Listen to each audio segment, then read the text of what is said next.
More options button. Hey, hello everyone, welcome back with me, Nelson here, and yeah, I haven't seen you for about 2 days now, right? So yeah, yesterday I did make a post about I unable to upload any video because of the internet issues. Yeah, I have been experiencing these internet issues. Yeah, according to my mom, it's already about a month here since the internet making problem. We actually had complained it, but there's no action taken. So yeah, we cannot do anything except just sit here and watch the internet become very slow. I don't even know what is the reason of internet's I mean the internet becomes slow. If you want to say that I'm living in an isolated place, something like village or something, it's no, because yes, I do live in village, some kind of village, isolated area in KL, Kuala Lumpur, one of the capital city of Malaysia. But the problem is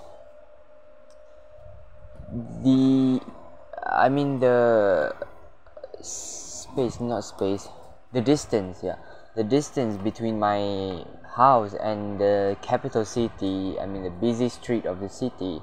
It's not even 500 meters. So yeah, it's probably, I don't know, if you want to say there's a tree out there. I don't think there's a tree, because every single tree here have been cut it. They have been cut it for some unknown purposes. Well, anyway, let's not let's not continue with the chit chat. Let's just not lecture too much, and let's just continue our walkthrough. So yeah, here we are in, I can say, part 2 of chapter 9, Allies and Enemies, if I'm not mistaken. The title was. So yep, we are going to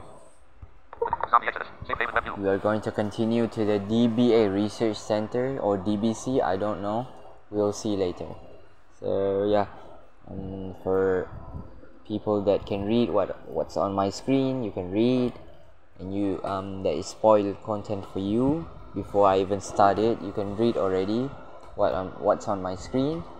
And that's for the screen reader users. Check this out. So yeah, let's continue. The next morning, you walk along the edge of the junkyard, looking at the DC 70. Sorry, I forgot to slow down my speech rate to 70.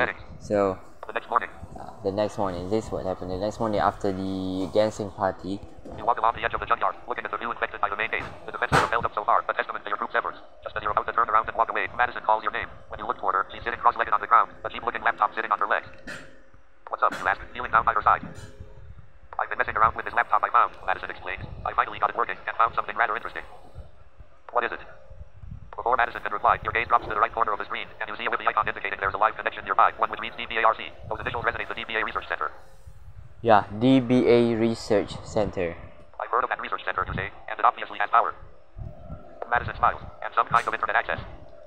Let me guess, you think this place is worth investigating? Madison nods, stretching her arms back over her head. If some group survived, they obviously have power. Maybe it's a place we could join. It sure beats sleeping in the junkyard. And if they were doing research, maybe they were working on the cure. From behind, you hear a slight clearing of a throat, and Kelly joins the gathering. And you say DBA Research Center? Yeah, Madison answers. Do you know about it? Kelly's face darkens, and she nods. The DBA stands for Devil's Backbone Agricultural. Supposedly, they were doing research on crops and that sort of thing. Supposedly? I gather you have a different impression of them. You glance up at her and cover your eyes to block the sunlight. Kelly takes a deep breath. About 6 months ago or so, I actually got a tip from let's just call her a friend. She said the Center for Disease Control was moving in, doing some kind of black lab medical research. Her words. I managed to corroborate parts of her story, but when I tried to look further, all I got was stonewalled. At one point, my editor cut half my story and threatened to fire me over it. I'm a damn good journalist, and he never slashed apart one of my pieces like that before. The ad space isn't the only thing for sale, Madison says. Kelly scrunches up her face. What? She's a implying your editor is working for someone who doesn't want the story televised, you say? One of the best chances to do something serious, not just another fluff piece, and I was told to back off or I'd be fired, Kelly grumbles. Something was going on, but not enough to jeopardize my career. Anyway, that place had a top-notch medical facility built into it too. A medical facility? Riley shouts as he walks over, now adding himself to your crew. So they gotta have lots of meds, right? Why do you need medicine? Everything alright? I'm genuinely concerned about him. Check radio button. No, I'm not genuinely concerned about him. This Riley guy just a his background is just bank robber. Well, and yeah, I'm a military officer, military captain. So what do I care? Well, I doubt there's any left. Places like that get scavenged first. I want to discourage him from going. Check radio button. Well, let's see, cause sometimes we need to discourage people.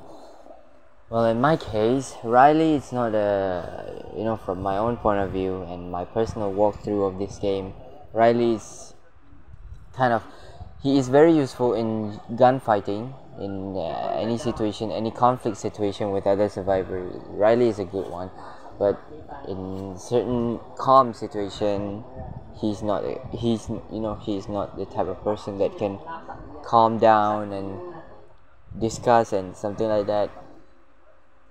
So, well, Madison put me wrong about them having a medical facility. I don't want to give him false hope. Uncheck. I doubt there's any left. Places like that get scavenged first. I want to discourage him from going. Uncheck radio button. well, let's see. Uncheck X button. Zombie Exodus. Same name. Considering we're out in the middle of friggin' nowhere, I bet there is something there, Riley states. He glances in Madison's direction and rests a hand on the back of his neck. You know where his place is? Up for a road trip, princess. Madison growls. Oh, even if you stopped calling me princess, you couldn't pay me enough to ride in the same car as you.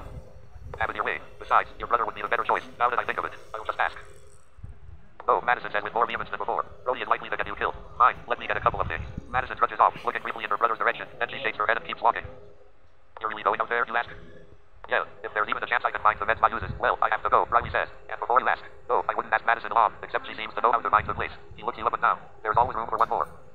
You nod, deciding to go in order to keep an eye on the two, although you feel concerned about the safety of the two. Check radio button. Concerned about safety. Let's just save this for later. Eager for some action. Check radio button. Eager for some action? Probably. Irritated by two people acting like bickering kids. Check radio button.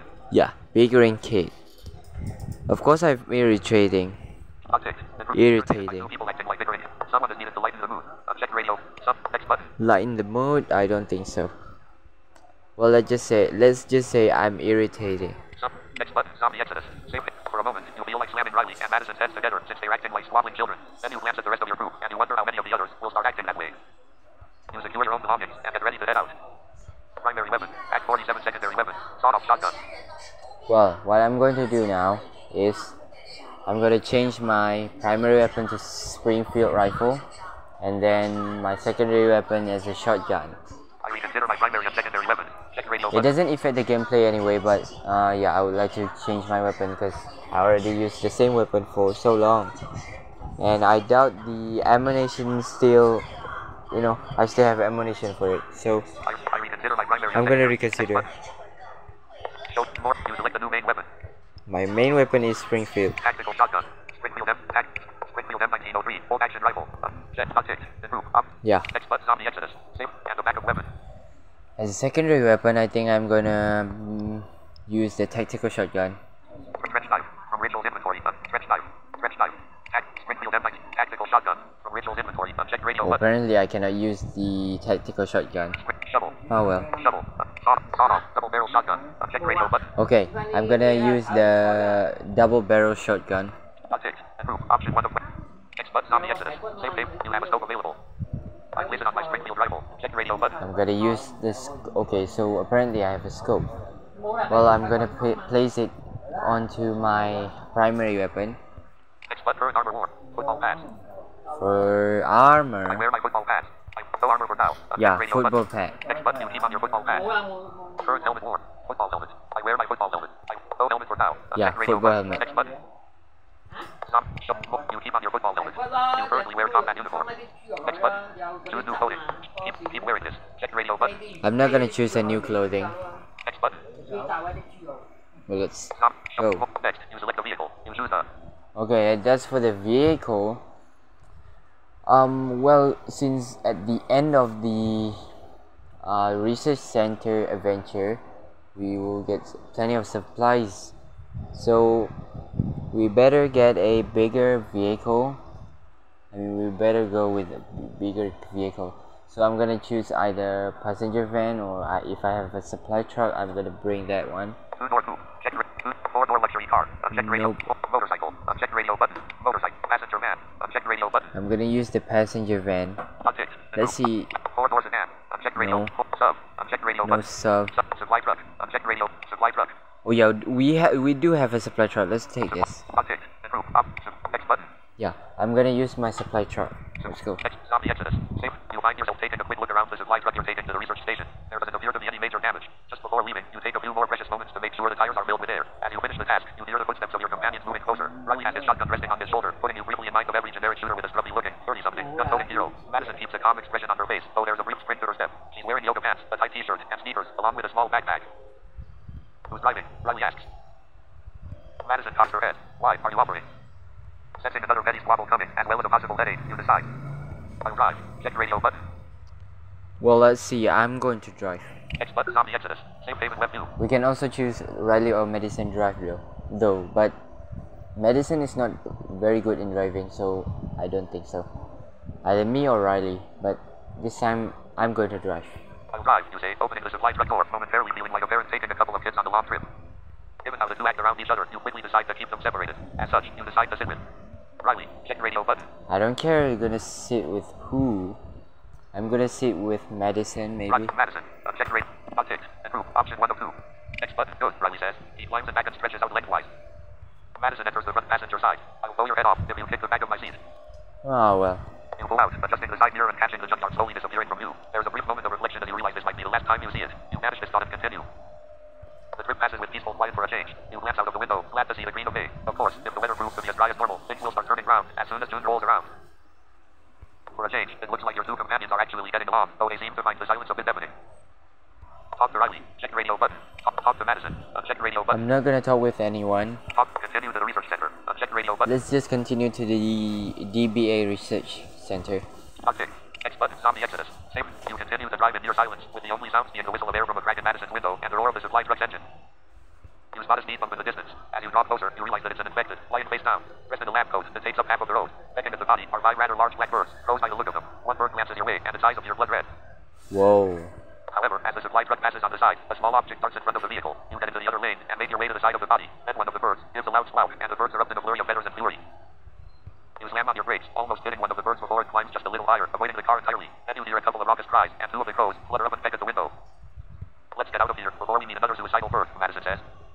A suicidal bird. That was very hilarious. X button. X button. You come to a stop in the middle of a parking lot, parking in front of a large, light brown building with a single-story structure that has the appearance of an enormous loaf of bread. Long horizontal windows look like blank eyes, though some appear shattered, while some others are dotted with bullet holes. Letters stretch across the top near the roof. Devil's Backbone Agricultural Research Center. I don't like the looks of this, Madison says quietly, and she points to the right side of the parking lot, where a burned-out police car sits in sharp despair. Well, guys, I'm sorry. I will have to pause the recording. I have to pause the recording. The first one is my father. I don't like the link. My father is calling me, and the second one is I want to go to the toilet. So, just give me a few seconds, okay? Silent. I'm gonna come back as soon as possible. Sorry for that. I will have to answer that call real quick. More options button.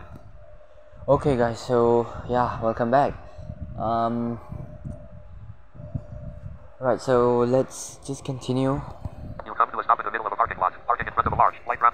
I don't like the looks of this, Madison says quietly, and she points to the right side of the parking lot, where a burned-out police car sits in sharp despair. Riley puts ammunition in his revolver. Tell you what, princess, you can stay here and be nice and safe while the grown-ups take care of things. Madison's eyes narrow, her hands tighten on her rifle, and for the shortest of moments, she seems like she wants to raise her firearm in Riley's direction. Come on, guys, we're all part of the same group. Let's not do this, you say. Madison snorts. Or what? You're going to send us to our room without dinner? You exit the supply truck and take stock of your surroundings. The outer facade is new and well kept, though graffiti covers some areas low to the ground. Blinds cover all the windows, while some are boarded up from the inside. What parts of the interior you can see appear much darker than the outside, though you do notice some light in other parts of the building. Security cameras line the wall every 30 yards or so. Looks like they have backup power, Madison says, pointing to the roof. Not backup power. I don't really know what power they are using, but seems like they have plenty of power. I mean, the electricity is, I mean, the electricity is not running well inside, actually, inside this research center. But you know what, it's pretty cool. I mean, you can still use it. I mean, the lamp can still be used.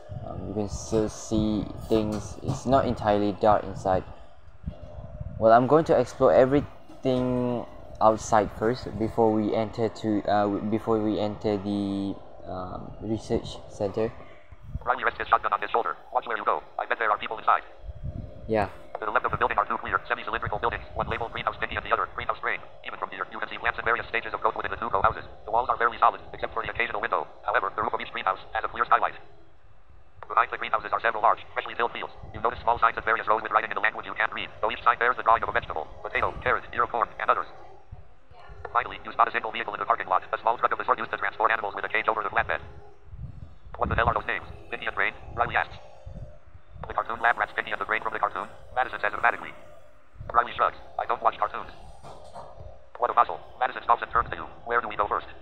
Examine the truck in the parking lot. Check radio button. Well, what I'm going to do is I'm going to examine the truck first, although it's not going to be useful, but you know, just to make this video become longer. Why not? Next button, you move closer to the truck and notice that the back doors are swung wide open. Within the interior of the van is a solid built cage with enough space that you can see through the bars, but not large enough to stick an arm through. A bloodstained clipboard with an official form lies on the floor of the flatbed. You know what? I'm going to, you know, just be cautious, because we don't know if there's any living zombie in the truck or anything. Riley taps a bar. Whoever was transporting wanted to make sure the animals didn't get out. Yep.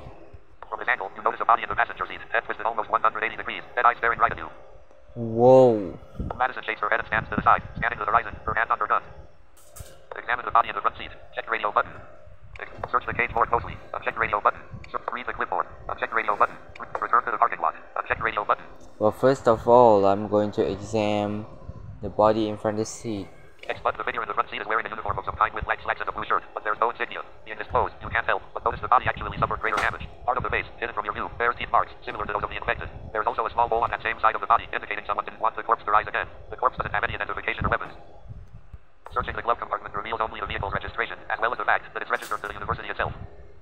Whoa. Search the cage more closely. Check radio button. I'm going to search the cage. Next button, you open the door of the cage a little and examine the back of the van. The floor and walls bear several deep gouges, and you're immediately put in mind of the clawed hands and feet of the infected. Whoa. Examining the cage door also reveals that the bars were bent. Experimentally, you try to close the door, but they open slightly once more. Riley scratches the back of his neck. Something busted out of there. Something nasty. Yep. Read the clipboard. Check radio button. Should I read the clipboard? Well, let's just do it. Why not? Next button. The clipboard is soaked with gore, but you can make out a few details. The first is in the upper right-hand corner. You make out the word Centers for Disease Control. Below that is a date, just 4 days before you fled your burning home. The few other entries you make out list. Sample 23 Birds Mendoza, terminated sample 24 Florence Braxton, terminated sample 25 Lila Sanford, transported. Having read the clipboard, you place it back on the floor of the flatbed. Return to the parking lot. Check radio button. Let's return. Next button. Zombie Exodus. Save. Nothing left to see here, Riley says. Back to the parking lot, you say. Madison dances in place. I really have to go to the ladies' room. Can we go into the building now? We can go there soon. Just hold it a bit longer, you say. Madison purses her lips. I will try. Just go over there, Riley says, pointing to a sculpted bush behind the truck. I have to be in the woods for 3 days while we camp on the hill, Madison says. I'm going to use restrooms from now on. Thank you very much. Next, you. Search greenhouse Pinky. Check radio button. Well, I know that this is not proper, but let's just go and explore first. Although I know that Madison is, you know, she want to go to the toilet, but yeah, you know, just why not? Search greenhouse Pinky. We are going to search Search greenhouse brain. Uncheck radio button. the greenhouse brain first. Update. The group. Option 1 of 3. Next button. Zombie Exodus. Same thing. As you move toward greenhouse brain, the writing on the sign becomes much more readable. Animal samples. There's a clear glass door and a couple of large windows on each side. Whoa. Madison frowns. She crouches and pushes her knees together, bouncing in place. Animal samples? What could be in there, you ask? Riley looks as if he's about to answer, but is interrupted by a loud howl coming from inside. From the corner of your eye, you notice several large shadows moving swiftly in your direction. Within moments, the glass shatters, and small bits of shards fly outward as two infected push through the walls, only slowed by the thin metal slats holding the glass. Each zombie is wearing some kind of uniform. One rushes at you, while the second zombie reaches for Riley. He keeps it at bay with the barrel of his shotgun. Order Madison to help Riley while I fight. Check radio button. Order Madison to help me. Uncheck radio button. Tell Madison to stay back while I fight. Uncheck radio button. Toss my infected into Riley's. Uncheck radio button. Toss next button. Well, what I'm going to do is I will ask Madison to help Riley. Toss next button. Madison, you shout, help Riley. She answers back, but you ignore it as a creature with a face full of fangs suddenly garners your attention. Whoa. Without much room, you quickly decide on the right means to defend yourself. Use my Springfield rifle. Check radio button. I'm going to save my Springfield rifle for later. I'm going to use my shotgun. Use my sawed-off shotgun. Uncheck radio button. Unticked. The group. Option 1 of 2. X button. Zombie exodus. Save it. The zombie staggers ever closer. His eyes lit with infectious rage. Tiny marks and cuts coat his body like tattoos, all from walking through the broken glass and metal framing. In fact, some metal is poking through the bicep of his right arm and out of his left thigh. As your eyes dart around, you see his name tag reads Brian. Using a weapon easily managed in his closed form of combat, you let loose a blast. It strikes him just between the right eye and nose bone, sending his head back at an angle with a snap. He falls into the wall, breaking more of the glass. Whoa, great. With your zombie down, you turn to assist Riley, who's still engaged in a life and death struggle with his infected. Just as you move, a loud crack fills the air, and the zombie's head snaps sideways with a single shot. Whoa. Riley breathes hard, but raises his finger to his forehead, saluting Madison. X button. Riley, X button, you breathe rapidly, and feel your heart race as the infected lie in an unmoving heap on the ground.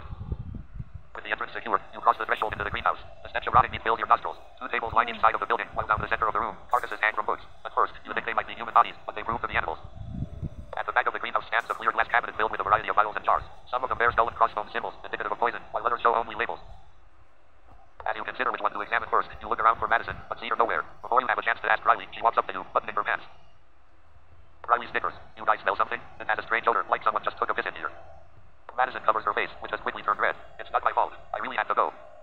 That was you? Riley says, acting surprised. I can't believe it. The princess just tickled out in public. What will us peasants think?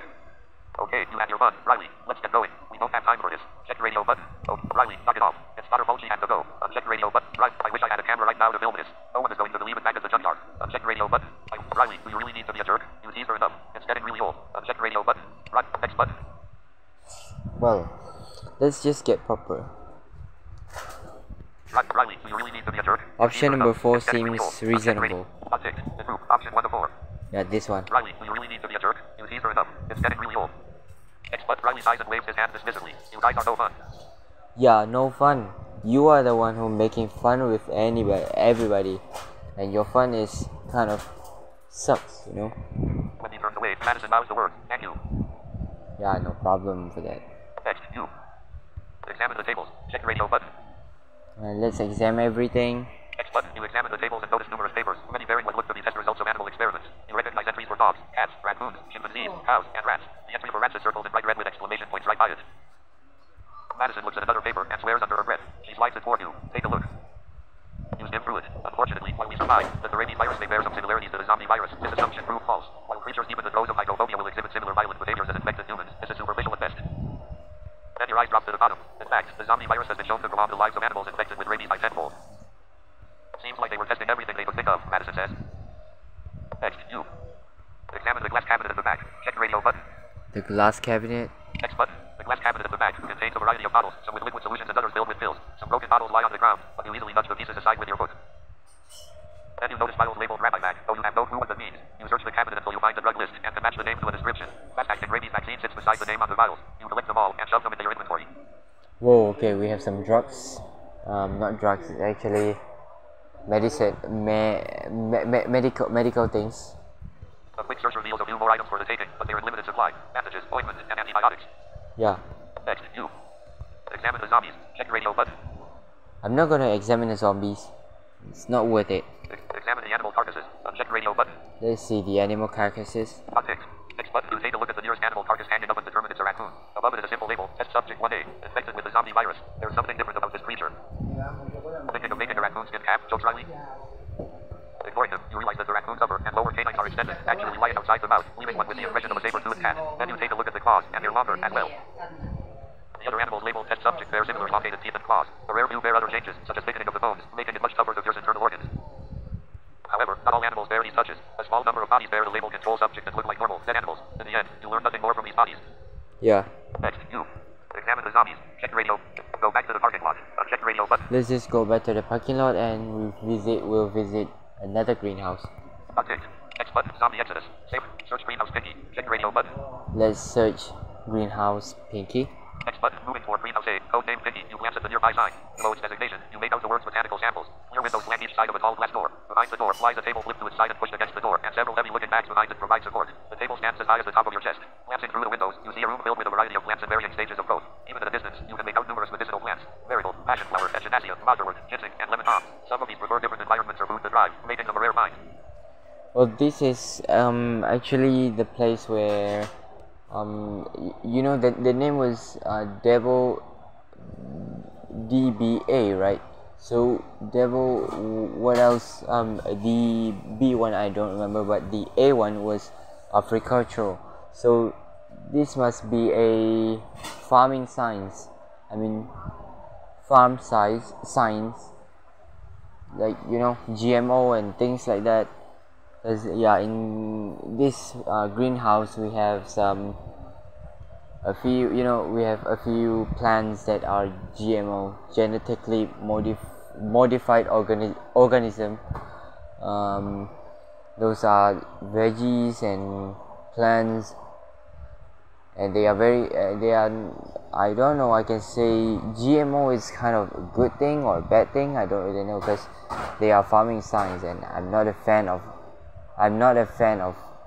science subject, so I don't really look deep into it. Looks like someone was trying to keep something out, Madison says quietly, her eyes darting behind the three of you.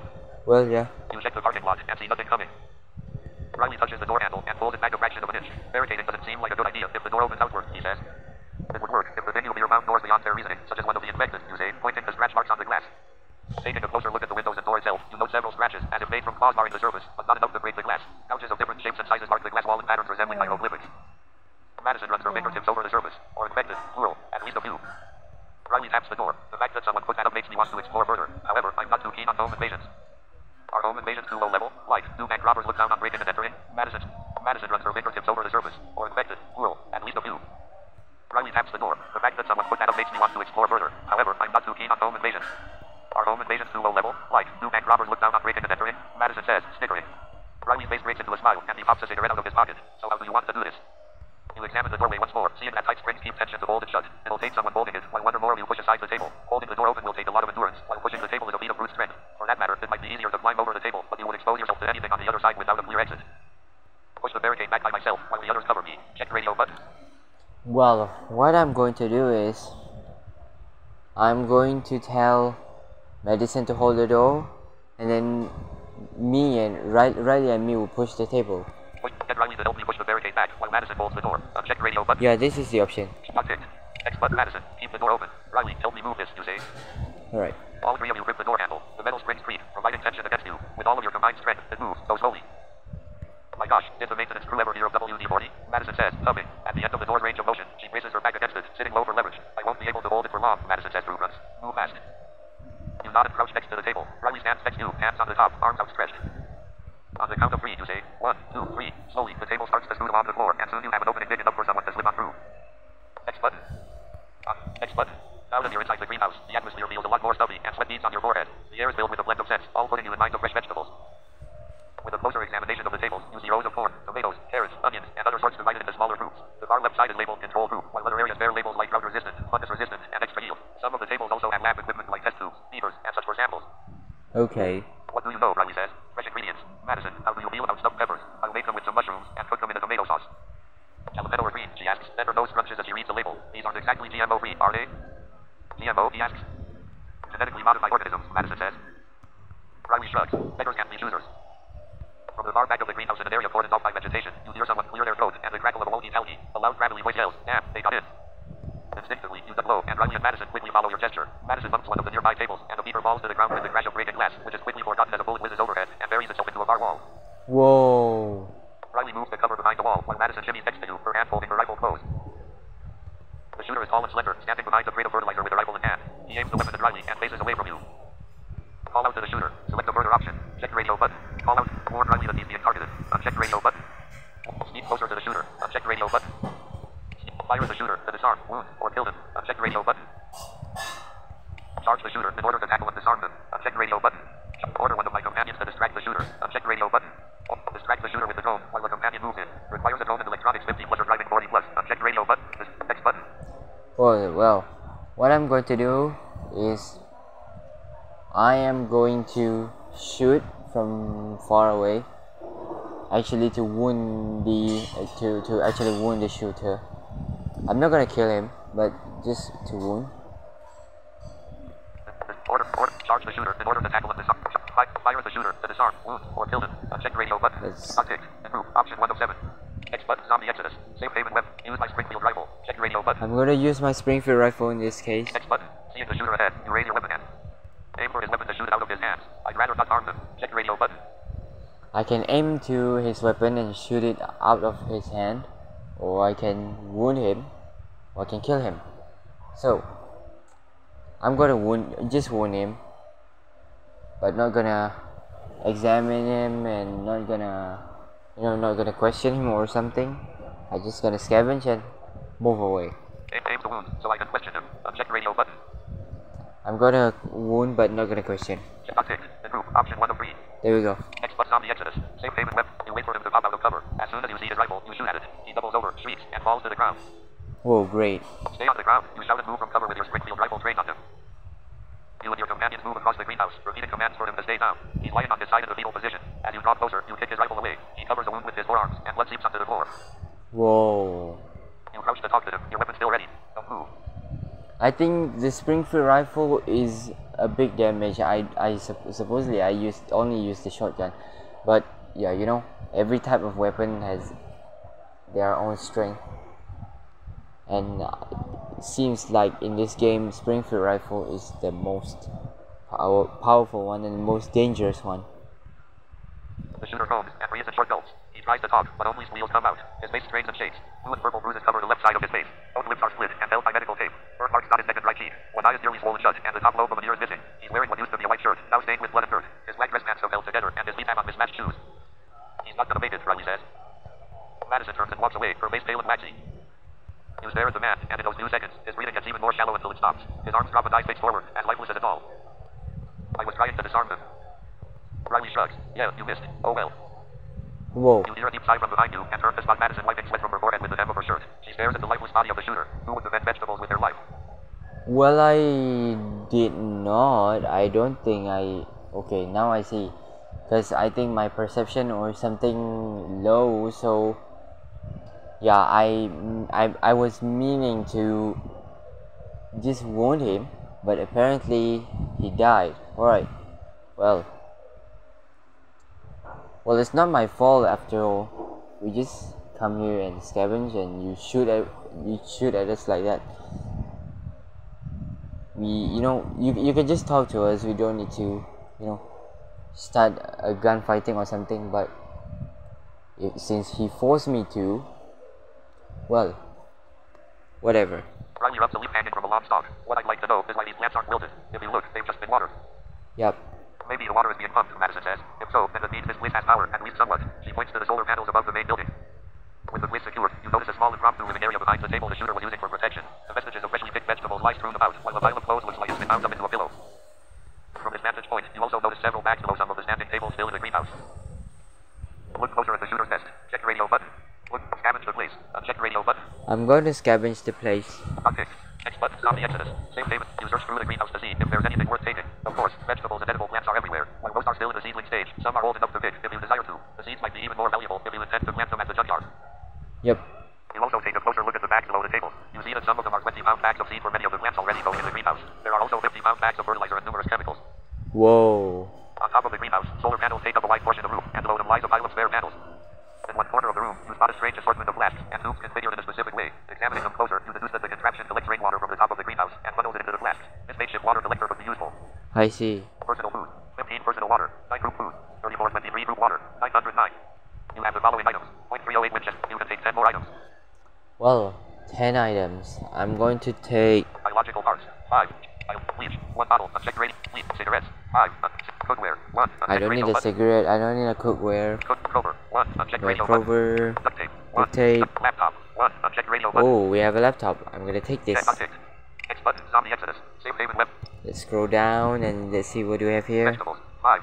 You add the laptop there. More options button. Wait. Oh, okay. Vegetables. 5. That's all I take. Water collector. Water collector. Uncheck radio Well, button. let's take the water collector. I don't need to craft one. X button. Zombie Exodus. 6. Right, let's scroll down again. Vegetable solar. 1. Solar panel. 1. Uncheck We radio have a button. solar panel. Let's take it. Uncheck. X button. Zombie Exodus. 6. Sleeping bag. Tarp. 1. Tarp. Sleeping bag. 2 slots. Uncheck radio button. Nah, yeah, I don't think I need a sleeping bag. Shovel. Uncheck radio button. I already have a shovel, I think. Rope. 1. Uncheck radio button. A rope could be useful. Uncheck. X button. Zombie Exodus. Same thing. See? Cookware. 1. Whoa. Sleeping tarp. Sleeping bag. Shovel. M16 rifle. M16 rifle. Uncheck radio We button. have an M16. Liquid cleaner. 1 bottle. Uncheck radio button. Oh, we have a liquid cleaner. Let's take it. Uncheck. X button. Zombie Exodus. Scroll down. Duct tape. 1. Cover. Cookware. 1. Duct tape. 1. Uncheck Well, radio a button. roll of duct tape will not be hurt, right? So let's just take it. Duct tape. X button. Zombie Exodus. You have the following item. You can take 4 more items. I could take 4 more items. I'm going to take the vegetables, I think. Solar panel. Water. 5 bottles. Uncheck Yeah, radio and of button. course the water. Vegetables. 5. Uncheck. Check. 1. Hot veg. X button. Zombie Exodus. Save haven web. See, scroll down. Vegetables. 5. Water. 5 bottles. Uncheck. Water, Uncheck. 5 bottles. X button. Let's Zombie take Exodus. it. Yeah. Solar panel. 1. I think I think I have a room for 1 more solar panel. Uncheck. X button. Zombie Exodus. You have the val. You can take 1 more items. And last but not least, Biological. Bleach. 1 bottle. Uncheck radio button. I think I'm going to take this biological part. Biological parts. 5. X button. You add the biological parts to your inventory. Though I don't even, it doesn't seem like I need it in crafting either. But then, yeah, just take it. Who knows what do we have in the future, right? Having finished looting, you move on. As Riley moves through the center of the room, you hear a slow hiss followed by a sudden rush of air. Yellowish green gas shoots from a pipe sticking out of a supply box. Riley waves his arms and then covers his head to clear the smoke. Through violent coughs, he rushes away from the coffin-shaped box. Dismayed, you shout and run to a broken window through which clean air circulates. It smells like bleach, Madison says, her eyes already watering. The 3 of you huddle near the window and keep clear of the poisonous gas. Riley's eyes and nose are watery and burning, but after a coughing fit, he seems able to breathe again. His lungs burn, and you're not sure of the long-term effects. Damn it, that burns, Riley says, rubbing his teary eyes. Can I do anything to stop this burning? You shake your head. No, there's no treatment. If we can find you an inhaler with a steroid like albuterol, it would help. Otherwise, you need rest. I wish that shooter was alive, so I could shoot him. You and your companions wait until the fumes dissipate, and it's safe to resume your search. Look closer at the shooter's nest. Check radio button. Go back to the parking lot. Uncheck radio button. Well, there's no need to look at the shooter nest. Let's just go back to the parking area and yeah, the final moment has come. We are going to enter the DBA Research Center. I always have trouble to speak, research center clearly or correctly. I don't know why. Maybe it's too fast for me or something like that. I don't really know. Let's go. Uncheck. X button. Zombie Exodus. Same haven web. Enter the Agricultural Research Center. Check radio Yeah, button. let's go to the Agricultural Research Center. X button. Enter. X button. You move closer to the large, light brown building. The sides are covered with a layered shale massé, broken up by several large windows. A nearby sign reads Devil's Backbone Agricultural Research Center. Devil Blackbone Agricultural Research Center. You step to the entrance and see a large reception area. Chairs are knocked aside, red stains and bloody chunks lie on the floor, and a single large desk sits in the middle of the room. The overhead lights flicker from soft white, turn off, and turn back to the soft white. Yeah. Looks like a rolling blackout, Madison says, but at least it means we won't be completely in the dark. Yep. That's reassuring, you say. The left side of the room has a large archway leading into cubicles and small offices. The right side of the room has an elevator. In front of you is a regular door. You give the handle a tentative pull, but find it remains locked. To the side of the door you see a card reader, occasionally blinking a green light that goes off at the same time as the lights inside. Just as you decide to check for a way in, you glance through the window to an open doorway and see a number of shadows shambling in the glittering light beyond. Run the card through the card reader. Requires key card. Uncheck radio button. Bypass the card reader. Check radio button. Shoot at the lock and card reader. Uncheck radio button. Shoot muzzle our way in. Uncheck radio button. Next button. Well, what I'm going to actually do is, let's take the easy way, the easiest way. I'm going to shoot the card reader. Shoot at the lock and card reader. Shoot at the lock and card reader. I'm going to shoot the lock and unlock. Of course, unlock the door. Let's do it. X button. You take out your Springfield rifle. Check radio button. For this one, I'm going to use my shotgun. Sawed-off shotgun. Uncheck radio button. Unticked. X button. Zombie Exodus. Same thing. Okay. Stand back. Riley takes a few measured steps back. Madison does the same. Turns and covers her ears with her hands. You raise the shotgun and fire once at an angle. At such close range, the buckshot hammers the lock and card reader, knocking it off the surface. Whoa. A little bit of overkill, but it worked, Riley says. With a loud pop, the card reader dies in a crunch of plastic and metal, exposing a bundle of wires, and you hear the click of a lock in the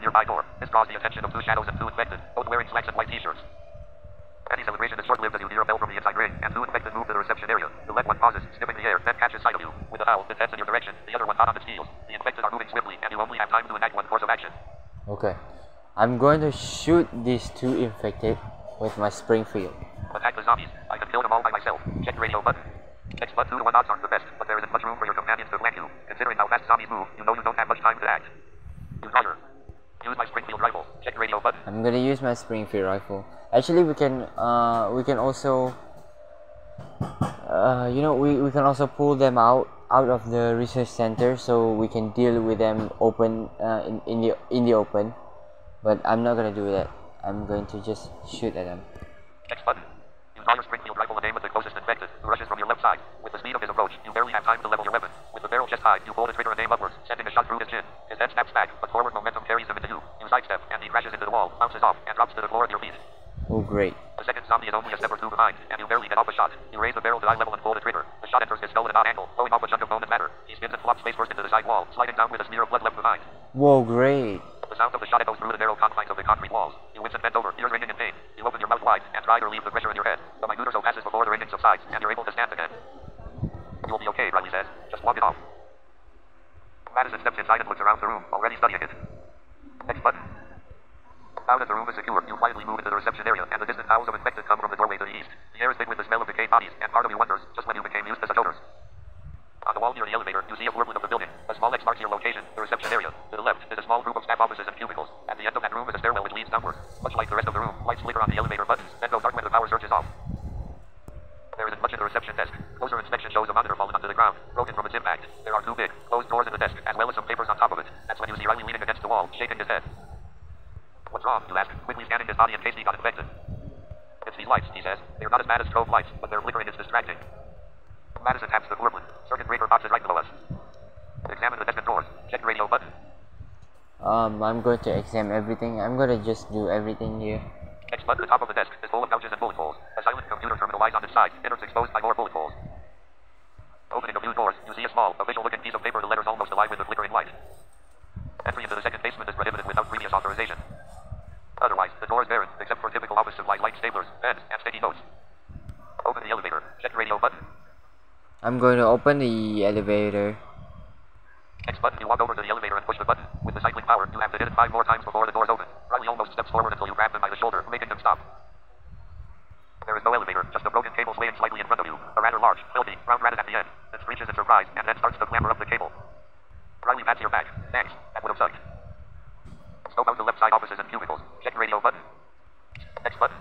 Well, let's go to the office. Scope. X button. You inch slightly forward, looking at the small cluster of offices to the left and cubicles in the middle. The right shows 3 office doors, each with a label. From closest to farthest, you make out regional manager, assistant to the regional manager, and liaison. Alright, so there are 3 offices here. So what I'm going to do is I'm going to look into these 3 offices, and then I'm going to take items from the offices. So yeah. You make out the stairway at the back, which is darkened by shadows the farther it descends. But much more concerned are the cries of the infected, their bodies having a stop-motion effect of the flickering light. They appear to be in a minor tug-of-war, each snapping at the fleshy remains of a leg between them. As you look closer, you see the zombies stop for a fraction of a second each time the overhead lights flicker on and off. On the other side of the room stand 2 infected, staring at the wall. They make no move for you, and seem content to wait idly for something to happen. Enter the left side offices and cubicles. Check radio button. Next button. Okay, what I'm going to do is I'm going to enter, and then I'm going to make an obstacle to kill the zombies. I mean, make an obstacle to slow them down, to slow the infected down, and then I'm going to shoot at them. Our team will gonna shoot it. So let's enter the office. Enter. Next button. You move forward. The desire to explore outweighs any hesitancy of facing yet more threats. You mentally prepare, since once the infected notice you, they will be upon you. Yeah. Get the zombies to chase me and have the others kill them. Check radio button. No, I'm not gonna play chess. I'm not gonna play, zombie chasing me and the other will kill him, because that is a very dangerous game. Have my companions distract the zombies while I kill them. Check radio button. I can tell them to distract the zombies too, and I'm going to shoot it. No, that's not gonna happen. Have my companions distract the zombies. Sneak in closer and attack. Check radio button. I can sneak closer to attack also, but then I'm going to create an obstacle. Deteriorate something to impede the zombies. Check radio button. Yep. Unticked. The group. Option 1 of 5. Leave the office. Check radio button. Oh yeah, we can also leave the office, but not gonna do. X button. Zombie exodus. Same thing. Once the zombies catch sight of you, they'll be relentless, but you could also make that work against them. You quickly scan the nearby Wi-Fi section of the office and grab a half dozen chairs. You build an impromptu barricade out of them, tying them together with printer cables and telephone wire. This isn't going to stop them by any means, but it could slow them down just enough to take them out. Riley peers over your shoulder. What are you doing? Building a fort. Madison stops. Oh dummy, he's building an obstacle to slow them down, so we can kill them. It's just like she said, you say. This will greatly reduce our risk. If they can't reach us, they are far less dangerous. You manage to overlap the chairs enough that it creates a seamless hole without drawing the attention of the zombies. Once you're satisfied, you cup your hands and let out a yell. The two infected staring at the wall on the right turn and rush for you, paying no heed to what's in front of them. They stumble into your barricade, caught up in the chairs and web of cables and wire. As they spill to the ground, your companions shoot the grown infected, ending their nightmarish existences. Yeah. X button. X button. You wipe your brow as the fight with the zombies worked up a bit of sweat, but it's better than the alternative. Overhead, the lights continue to flicker on and off. Two more infected remain, but with all of the noise in the room, either arisen while eating the human leg. You, Madison, and Riley creep through the middle of the office. From here, you can see the two undead lower their mouths, to fight with lethargic motions, even more so than the other two zombies you dispatched moments ago. What's wrong with them? Riley asks in a whisper. Their skin is all gray. It looks so different than normal zombies, if normal is the right word. Madison wrinkles her nose in disgust. I don't know what's wrong with them, but I don't care to find out. If they're easier to kill, I hope they all turn out this way from now on. Madison moves in a few steps closer and stares at them for a few moments. Maybe they haven't eaten in a few days. They're gray because they are hungry. I don't know, it's just a theory. Who cares? Anyway, let's just kill them and get out of this creepy place faster. The three of you walk on, weapons drawn. When you're only a few feet away, you dispatch the two gray zombies with ease. X button. With the room secure, you can take your time to explore. The center of the room is made up of cubicles divided into separate work areas by gray panels. Several of the panels bear spilled blood and deep gouges. A strong, foul odor comes from behind the bank of desks, and you discover a pool of dry vomit in between them. And the cubicles themselves, you find little of importance other than various office supplies. Next, you. Check the regional manager's office. Check the radio button. Okay, I'm gonna go into the first office and check out what inside there. Next button. The regional manager's room looks like one person used it for a long time. A scenic print of the Garden of the Gods adorns the right wall, and there's a small photo of a golden retriever on the corner of the desk. You took a trip to the Garden of the Gods long ago and walked along the park's red rock corral pathways. There's a computer here, but you won't get anything off of it, as it's been riddled with several bullets. That's a waste of lead, if you ask me, Riley says with a snort, pointing at the damaged computers. Madison shrugs, unless someone wanted to hide something. Yep.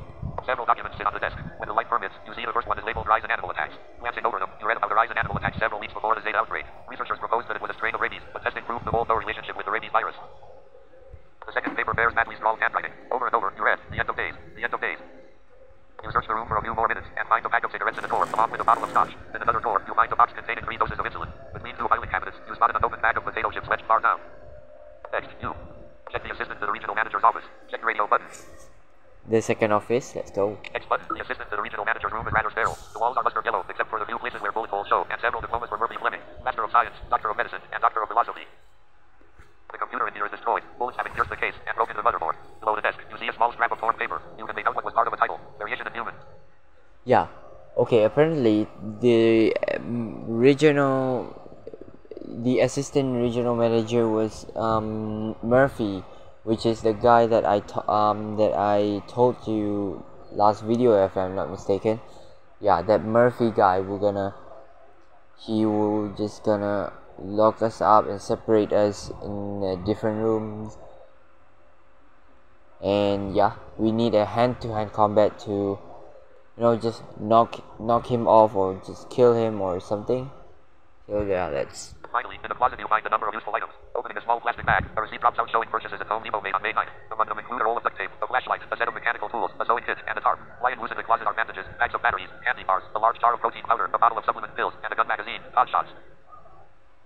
Checking around even further, you find the fade back wall to the closet. Once you pop it open, you find the 3x3 area containing a large tin of gunpowder, a bottle of cyanide, and a small wired device. Examining the device, you identify it as an explosive charge. If you were to bring it back to the junkyard, you're sure you could figure out how to set it in armament. Next, you. Check the liaison's office. Check the radio button. The liaison office. Next button. Riley enters the room first, and then staggers out. He coughs and doubles over, pinching his nose. Goddammit, that smells. He moves down the hallway and dry heaves. I'm not going in there, Madison says, backing away from the entrance. It's so hard to take showers, or even get washed down, and I'm not about to get that kind of smell on me. You wrap a scarf around your nose and mouth as tightly as possible while still able to breathe, and enter the liaison's office. A man lies sprawled across a metal desk, dry blood painting the side and leaving a thick stain on the tile floor. Flies buzz around his body, and maggots crawl from different holes. He bears 2 gunshot wounds, one to the chest and the other to the head. The nameplate on the desk reads Jacob Danvers. From the smell and decay of the body, the man has been dead for several days at least. A small cell phone lies near his left hand. Bending down, you see that it still has about 15% battery. A small amount of text is on the screen. Outbreak confirmed. Initiate evacuate. The word isn't finished, as if the center was interrupted.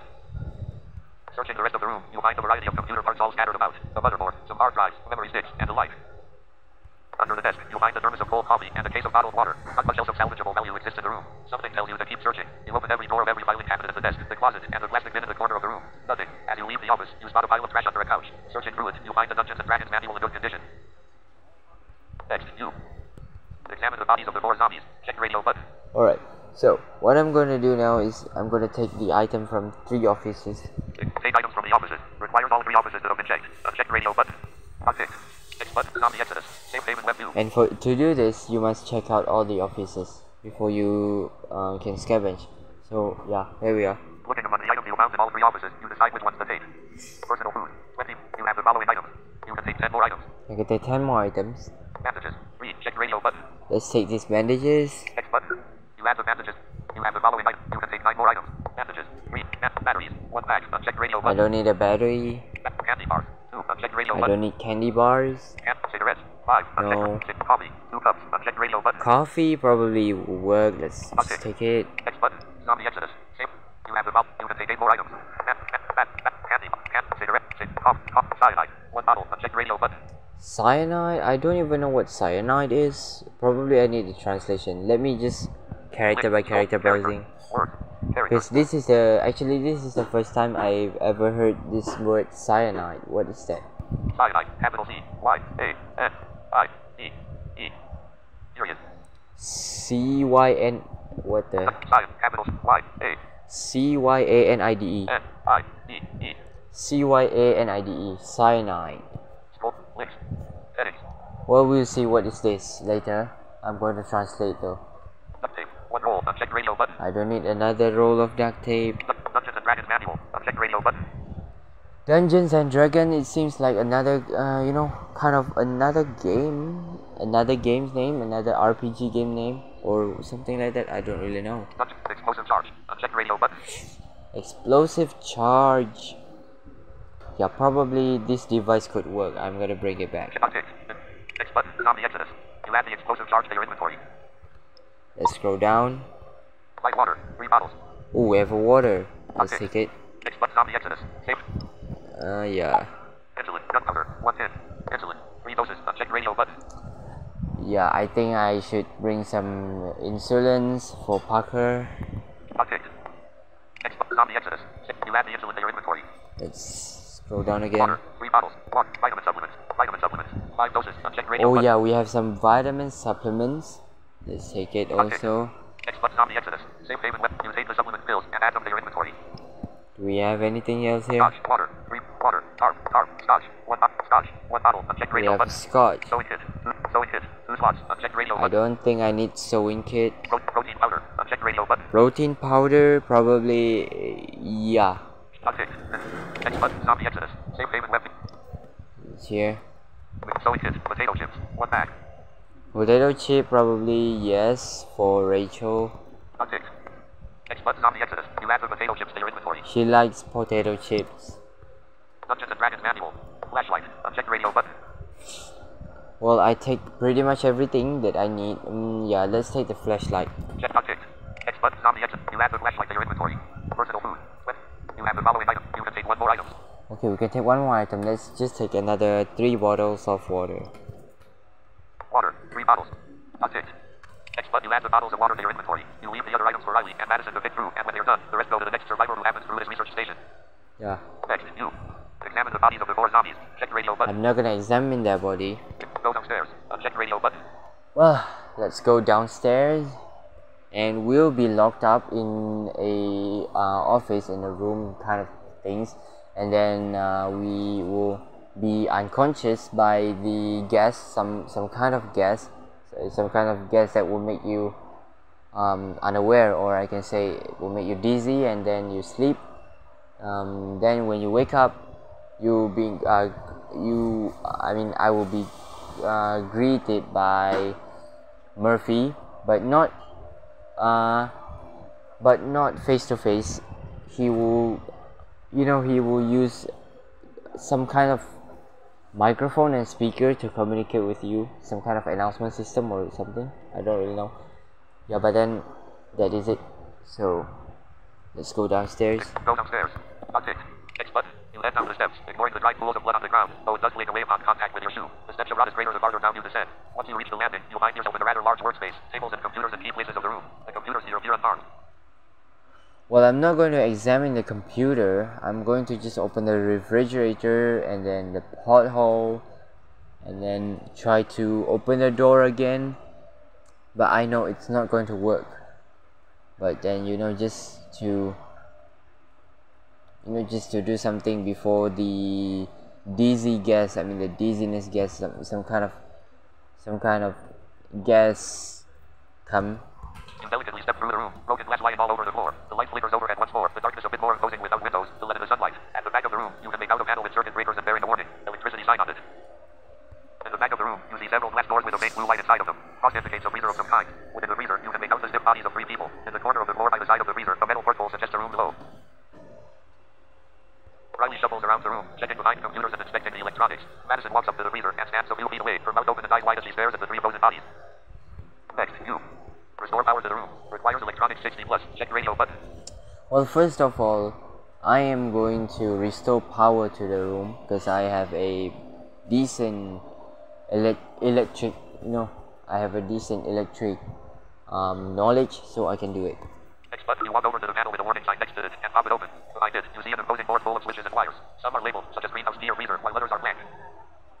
Normally, circuit breakers are grouped together by room or area, so the switches for the freezer must be near the ones controlling the lights in the downstairs rooms. Though these switches appear to be turned off, numerous other groups of switches are in the on position. You don't know if there's enough power for all the rooms in this station, but your only concern is power in the rooms where your companions are scavenging. You cut power to the other parts of the research facility. You glance around and flick some of the switches by the freezer switch, and you see the overhead lights brighten considerably. Nice job, Riley says. You shrug. All I had to do was cut power to the other buildings. With the power restored, there's the whir of massive slight beeps as both computers power up. Knowing it'll take a few moments before you can do anything with the computers, you glance once more at the tables, and the light doesn't make the gruesome sight any better.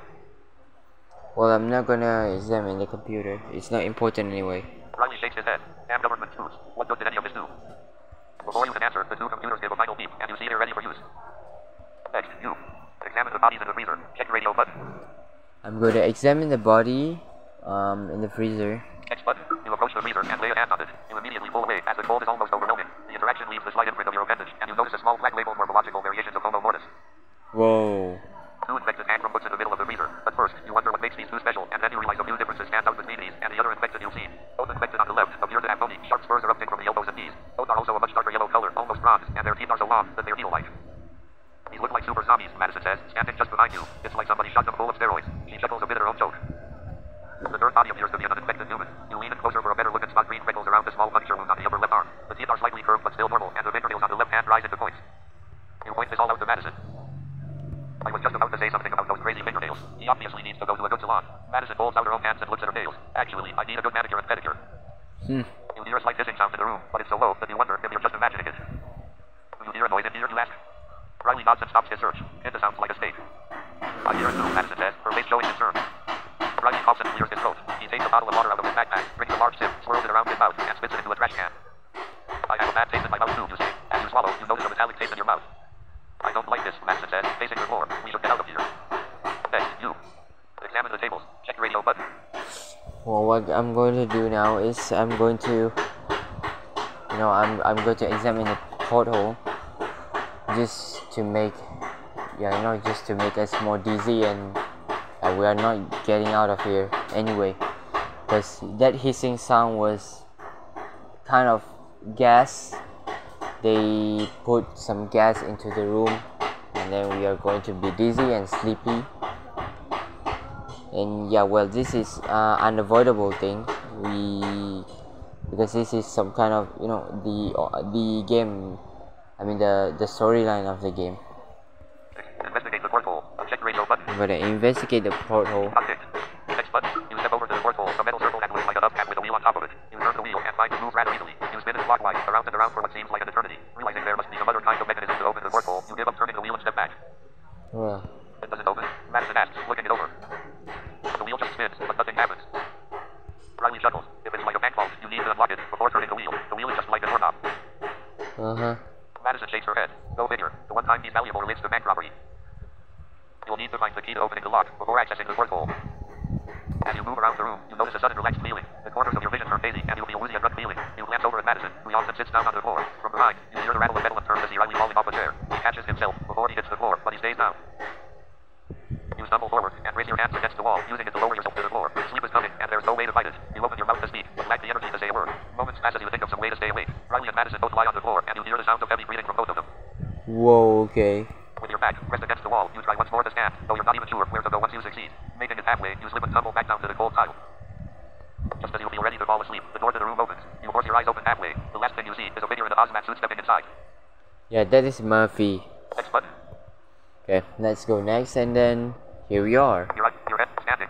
You're on the exodus.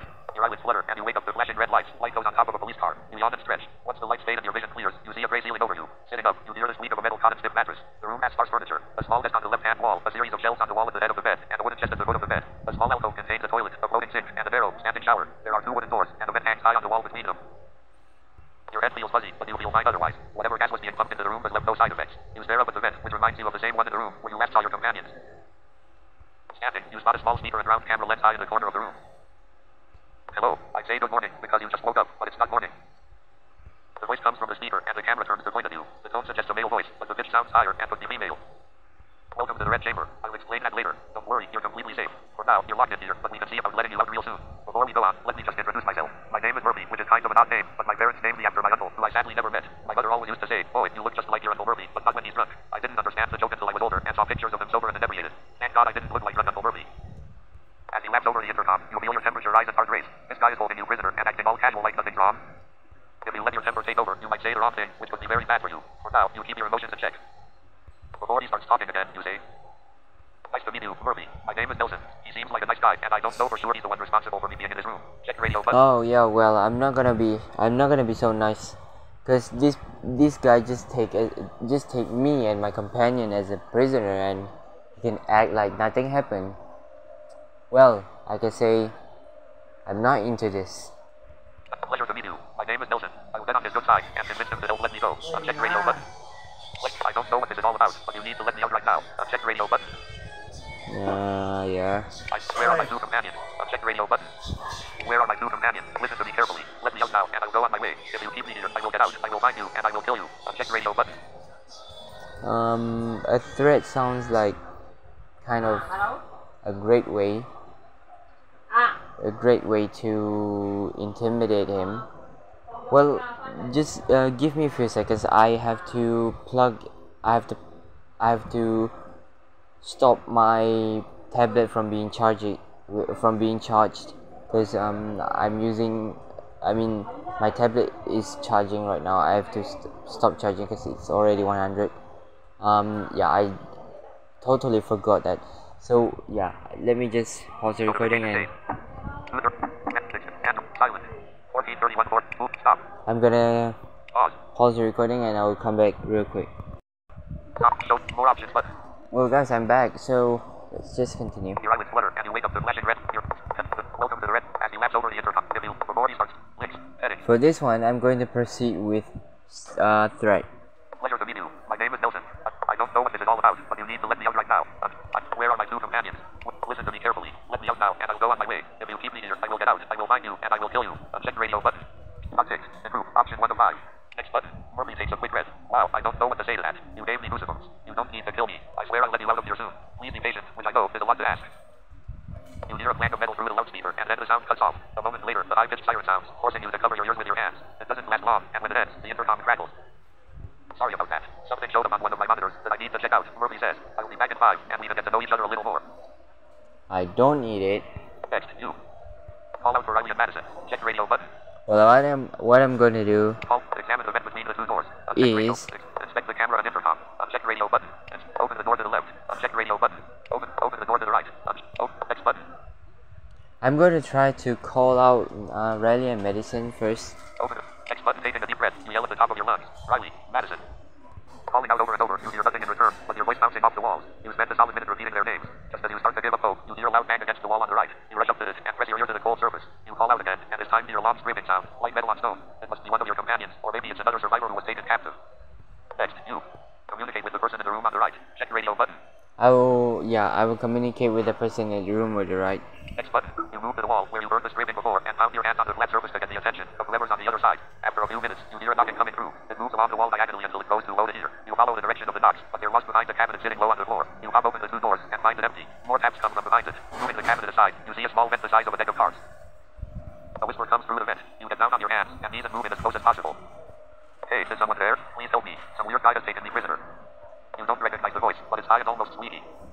My name is Nelson. I've been taken prisoner too. Check radio button. My name is Nelson. I've been taken prisoner too. Yeah, this is if I'm not mistaken, this girl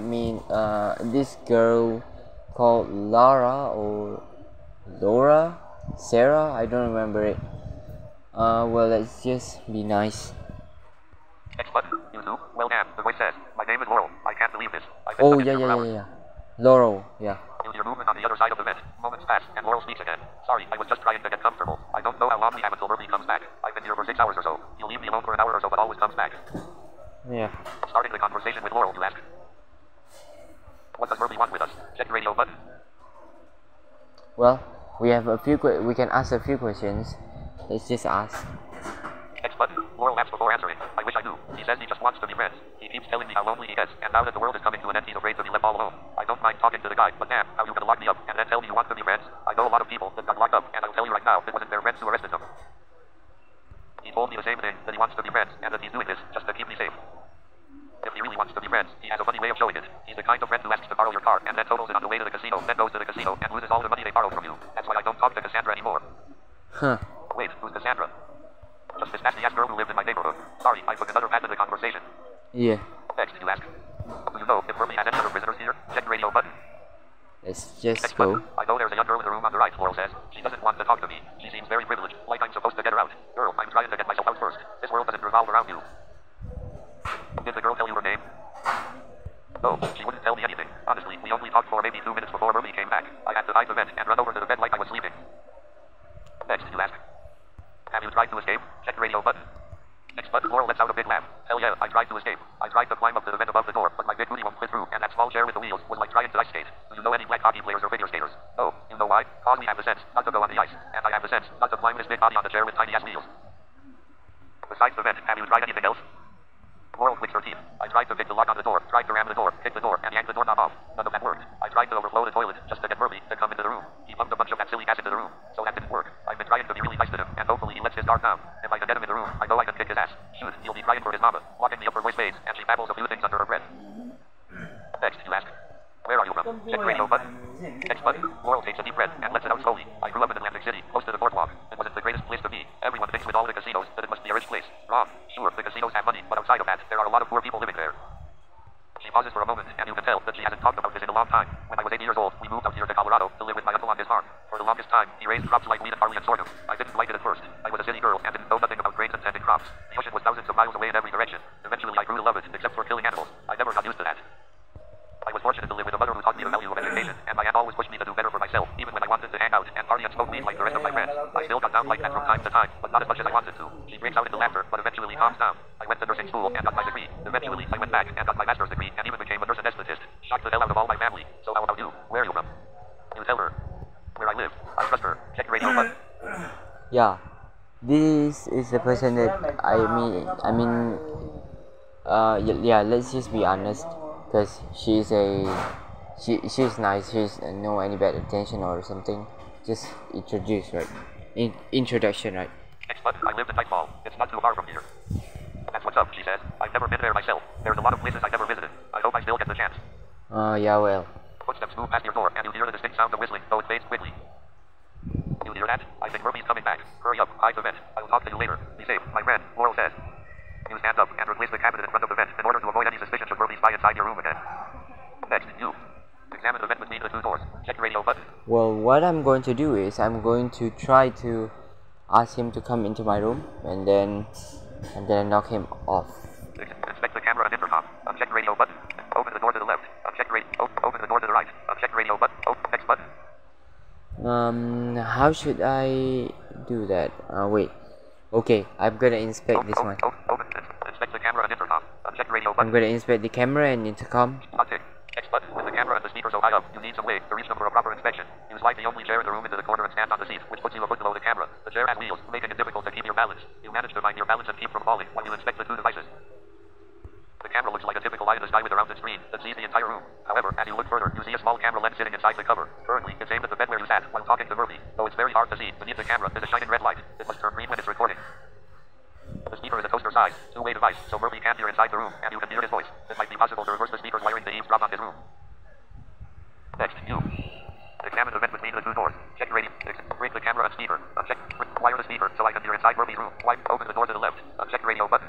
Open the door to the right. Uncheck radio button. X button. Let's examine the van. Why not? X button. The vent lies in the wall 8 to 10 feet high and looks similar to the room with the freezers where you lost consciousness. You pull over a chair from the desk and stand on it to gain a better view. Since the chair has wheels on the bottom, you step onto the middle of it and feel the chair roll in all directions with the slightest bit of pressure or movement. With agility and grace, you bring up both feet and balance in the center without much strain or difficulty. Now that you have a closer view, you can see that the vent is made of metal with a thin grate behind it. Dust and dirt cover its sides, and intricate spider webs filled with balls of trapped insects lie between the vent and the grate. A light flow of air comes into the room. At first you pull away, sparked by a memory of the room from before, but you don't smell the same metallic odor. Just as you're ready to step down, you notice one of the screws holding the bottom corner is missing. The other corner screw is held in loosely. With enough pressure or a tool, you might be able to pry it open. Hello there, friend. I'm back for a while. How are you doing in there? I'm really hungry. Is there any chance you could get me some food? I might as well get something to build up my strength. Check radio button. No. I find out if Murphy has any mental issues. Maybe he's off his meds. Uncheck radio button. No. I befriend him. If he truly wants companionship, I could always use another friend. Uncheck radio button. No, I'm not. I befriend him, but only to gain his trust to exploit later. Uncheck radio button. No. I tell him I'm not feeling well in order to lure him into my room. Uncheck radio button. Yep. I guess I'm gonna say I'm not feeling well and tell him to come inside, and I'm gonna knock him off. Okay. X button. Let's go. X button on the exodus. Same thing. I'll be honest. I'm not feeling so well, you say. You run to the bathroom and make a retching sound as loud as you can. Okay. I'll be right there. I can help you. Murphy shouts through the loudspeaker. The speaker cuts out. For a few minutes, you're not sure what's happening. Is he coming to get you? Is he going to set you free? The man seems unhinged, and anything could be happening. Well, I'm going to be ready, and then I'm going to knock him off with my hand-to-hand combat. Use your movement from the main door into the room and the beeping of the keypad. Assuming it's Murphy, you stand right by the door and prepare to fight. Check radio button. Wait to talk to him. I trust that he truly wants to be friends. Uncheck radio button. Stand right by the door and prepare to fight. I'm gonna prepare to fight, but yeah, let's see if there's another option. Make an injury to lure him close to me so I can catch him off guard. Uncheck radio button. Make an injury to lure him close to me so I can catch him off guard. X button. Okay, let's prepare to fight. X button. You move to the right side of the door and prepare to attack as soon as it opens. Whoever comes inside might have a weapon or could be a formidable fighter, but this is your best shot at escape and possibly the only chance you'll get. You stand by the wall and raise your hands. The door slides into the wall and a man steps in. He's a chubby man with a noticeably round face, clean shaven with big eyebrows that add to the bold crazy scientist facade. He steps past you and glances around the room, unaware of your position directly behind him. Elson, where are you? Where did you go? You. Knock him unconscious so I can then escape. Check radio button. I can knock him unconscious so I can escape. Restrain him so I can question him. Uncheck radio button. I can also restrain him so I can question. Kill him. Uncheck radio button. Or I can kill him. X button. Well, let's see. I'm going to restrain him actually. Restrain him so I can question him. Uncheck radio button. Yep. Check update. Improve. Option. X button. You creep up behind him and drive a punch into the back of his neck. He drops to the floor face first, forcing you to catch him so he doesn't bash his head. With the door to the chamber still open, you walk outside and find the supply closet directly next to the room. Inside, you find long spools of electrical cords. You take a bundle, head back into the room, drag Murphy onto the bed, and bind him to it. He looks so comfortable on the bed, his dark brown hair all tousled, and his cheeks puffed out as he snores. You walk over to the sink and fill the cup with water. Moving back to the bed, you decide it's time to wake Murphy up and get some answers. Yeah. Murphy, wake up, you say. He grunts and shakes his head, eyes fluttering. What? Where am I? Would you like a sip of water? You ask, offering him the cup. And no, he shakes his head and struggles against the cords that bind him. You're in the red chamber where you would be locked up. He looks around the room, and his eyes widen as an expression of realization crosses his face. His body shakes, especially his hands, which show uncontrollable tremors. You messed everything up. I just wanted to be your friend. With Murphy restrained to the bed, you begin to question him. Why did you really capture us? Check radio button. Well, what I'm going to do is I'm going to ask every single question.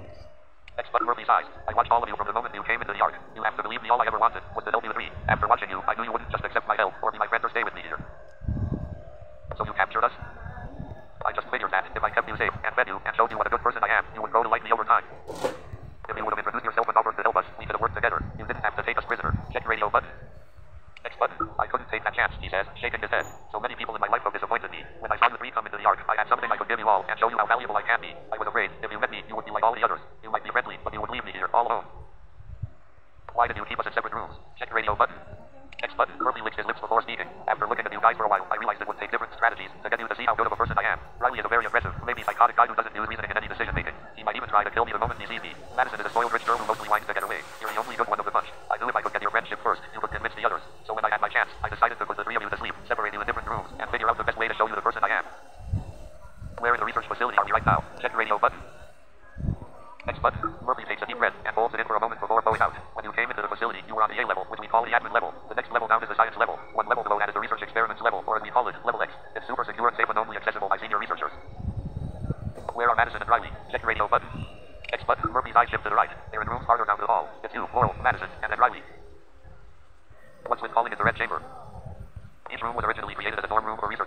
your lab text to stay overnight or on weekends. If you're doing an experiment and require frequent check-ins, you can't afford to go home and come back, or you risk coming late to a step. The red chambers were for long-term occupancy, while yellow was short-term, and green was just overnight. When did you capture Laurel? Check radio button. When did text button? She came in yesterday, Murphy says. She's actually very smart. At first, I thought she was kind of stupid because of all the noise she made, but she figured out how to maneuver around the facility without killing a single infected. It was quite fun to watch, and I actually started rooting for her. When she got down to the science level, I realized she might be worth keeping around. What do you mean, keeping around? Have you made decisions about others that you didn't keep around? Murphy puffs out his round cheeks and blows out a sigh. I guess I let the cat out of the bag. Some people came into the yard who I determined would never be friendly. I couldn't let them rob my place of work, and I couldn't risk them getting to me, so I had to handle them in the most humane way. So you killed them? Murphy stares at you with great intensity, his lips pressed together, and his chin jutting out. You can judge me if you want, but just think about any antisocial behavior you committed over these past few days. I don't believe in God. I don't believe he's in, and there's nothing real except for survival of the fittest. In this case, I have the advantage of survival over many others, because I have the resources, so few others have. Murphy stares at you with great intensity, his lips pressed together, and his chin. You don't really have the advantage anymore.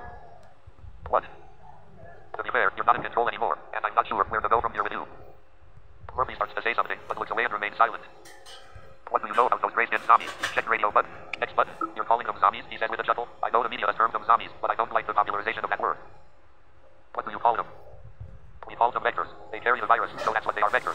Now, the grey ones are curious. Vectors need food just like any organism. In our research, we found that feeding from other organisms prevents the effects of death. In zombies, as you call them, the virus animates the body enough to stimulate life and prevent the body's natural breakdown after death. When the vector hasn't eaten, those defenses against bacteria weaken.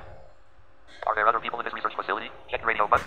X button. Only you, your companions, and Laurel, Murphy says, scrunching his nose. I have a bandage on my nose. There are 5 people in this whole facility. It seems like a lot of resources going to waste. Murphy shrugs. If it were up to me, I'd have dozens of people here. Day 0 of the outbreak, everyone either fled, died, or became infected. The few of us that stuck around had a hard time after that. As soon as those raiders showed up, I put the Ark on lockdown. Anyone who wasn't inside had to fend for themselves. That sounds harsh. Wouldn't you try to help as many people as possible? I couldn't help other people if I'm dead. What is the purpose of this research facility? Check radio button. X button. Murphy scrunches his forehead in a look of deep thought. Originally, it was a facility to help develop new food sources. This planet is grossly overpopulated by humans. We live in a bubble in America in which water and food is so plentiful, while millions if not billions in other parts of the world are malnourished. We throw half-eaten bags of fast food out of car windows on our way to work, while children in Africa and India are walking a mile in the morning to drink out of communal water sources filled with bacteria and viruses. So you were making alternative foods and drinkable water, you ask? Murphy nods. For quite a few years, we have been interested in genetically modified organisms, but the bad press about it destroyed any chances of us continuing that research. I'm sure you wouldn't be surprised that we turned to plant-based food options. That all changed when the military came in. The amount of money that they threw at this place was obscene. It seemed like overnight we were building infrastructure and hiring workers. We were also working around the clock. At that point, we were researching viruses and the way they could be transmitted through saliva. Few of us knew specifics. Those who knew the name of the virus we were actually studying are all dead now. I was one of the last to be brought into a meeting to be told about the Zeta virus. That was the day before day 0. If I'd known sooner, maybe I could have helped. Do I need a passcode or key card to access different areas of this research facility? Check radio button. X button. Not on this level, Murphy says. If you're on this level, it means you're already cleared. But just so you know, I have this level set as a one-way door. Once you go out, you can't get back in without an optic scan and a fingerprint scan. So if you leave, you're not getting back in. Thanks, I'll make sure to remember that. Murphy stops. You better, because I wouldn't let you back in. Too risky. Where is the control room, the place where you've been spying on me? Check radio button. X button. Murphy nods his head to the right. Just down the hall, past the fourth door and make a right. You really would have to be an idiot to miss it. The place screams control room. Do I need a key card or password to access the room, or any of the computers or controls? He shakes his head. 2 years ago, yes to all of that. But the researchers got tired of being logged out of their computers every 15 minutes, or being forced to carry around security fobs. All of us felt they were just nuisances. We had stringent security measures to access this floor, so why did we need equally stringent security measures while already on the floor? So we did away with all of them. The military certainly didn't like that. They told us to add all of those measures back in, but we couldn't slow down the research, so we never got around to it. I'm going to let you go, Murphy, but you have to promise to help me. Check radio button. I'm going to let you go, Murphy, but you have to leave and never come back here. Uncheck radio button. I leave the room with Murphy still tied up. I don't care if he lives or dies. Uncheck radio button. I'm gonna just leave the room and yeah, whatever happened to him, it's not my concern. Out of my concern. I kill Murphy. He has no right to live. Uncheck radio. X button. Well, I'm not gonna kill him, but well, just. I kill X button. You start away from Murphy and he struggles on the bed.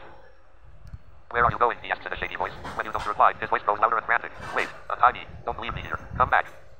You ignore his pleas and go on the search for your companions, your gear, and whatever secrets this place holds. X button. You're standing in a white hallway with white walls, white floors, and a white ceiling. A row of doors, spaced 20 feet apart. Take up the right side, and past them the hallway turns.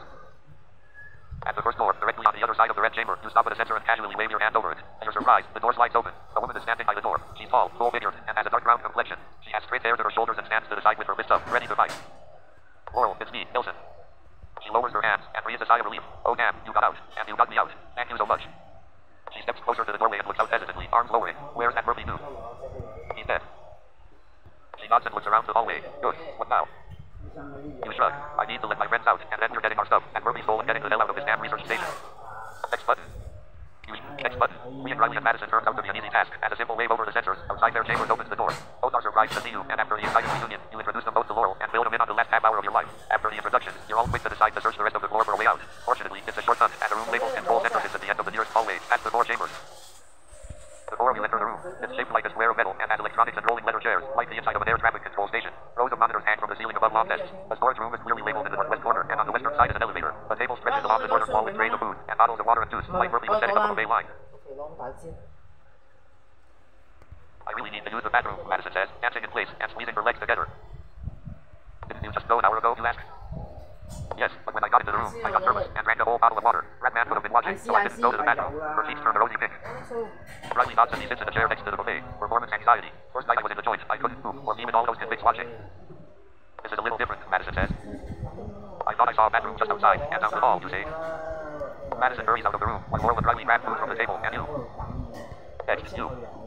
Eat a drink with Laurel and Riley. Check radio button. Well, let's just do whatever we can do now. But I don't think I'm going to scavenge. I mean, I don't think I'm going to bring anything back from this research center. Oh well. Eat a drink with Laurel and Riley. Check. Next button. You walk over to the long buffet table and stare at the assortment of food. Small sterno eaters sit under hot plates of fried chicken, cooked ham, and pork ribs and barbecue sauce. Lovely biscuits sit in a large bowl separating the rest of the table, which holds a variety of cold salads and dishes of sauteed vegetables. Laurel and Riley pack heaping plates and eat freely. You fill your plate from the smorgasbord, eating as you continue piling more on. If you all are heading back to your camp after this, we should pack up some food for you to take. Laurel reaches under the table and pulls out plastic containers. I can help you pack. SNTSGDTV, Riley says with his mouth full. He swallows and clears his throat. Sounds good to me. Thank you, Laurel. As you sit and eat a drink, you feel your stress and fatigue slipping away. Next, you. Examine the elevator. Check radio button. I'm going to examine the elevator. Next button. You step over to the elevator and press the button on the outside. A chime sounds as the door slide open to a sizable elevator. Stepping in, you place your foot in front of the bumper to keep the door from closing. Only one button shows on the elevator panel the ground floor. This is a one-way elevator. To get out of the facility, there's no returning to the control room unless you make your way back through the entire research center. Now that you're sure of a way out, you step off the elevator and let the doors close. Madison returns and seems in better spirits as she smiles and skips through the room. She heads over to a pile of manuals on the table and looks through them. Search the storage room. Check radio button. Next button, you step into the storage room and see large bins marked with each of your names. As soon as you step inside, you're joined by Laurel and Riley, and the three of you take all of your gear and backpacks and double bags of inventory items. This has got to be the weirdest thing I've ever seen in my life, and I've seen some weird shit, Riley says. He steals all of our stuff just to store it here in these little cubby holes, like we're kids in preschool.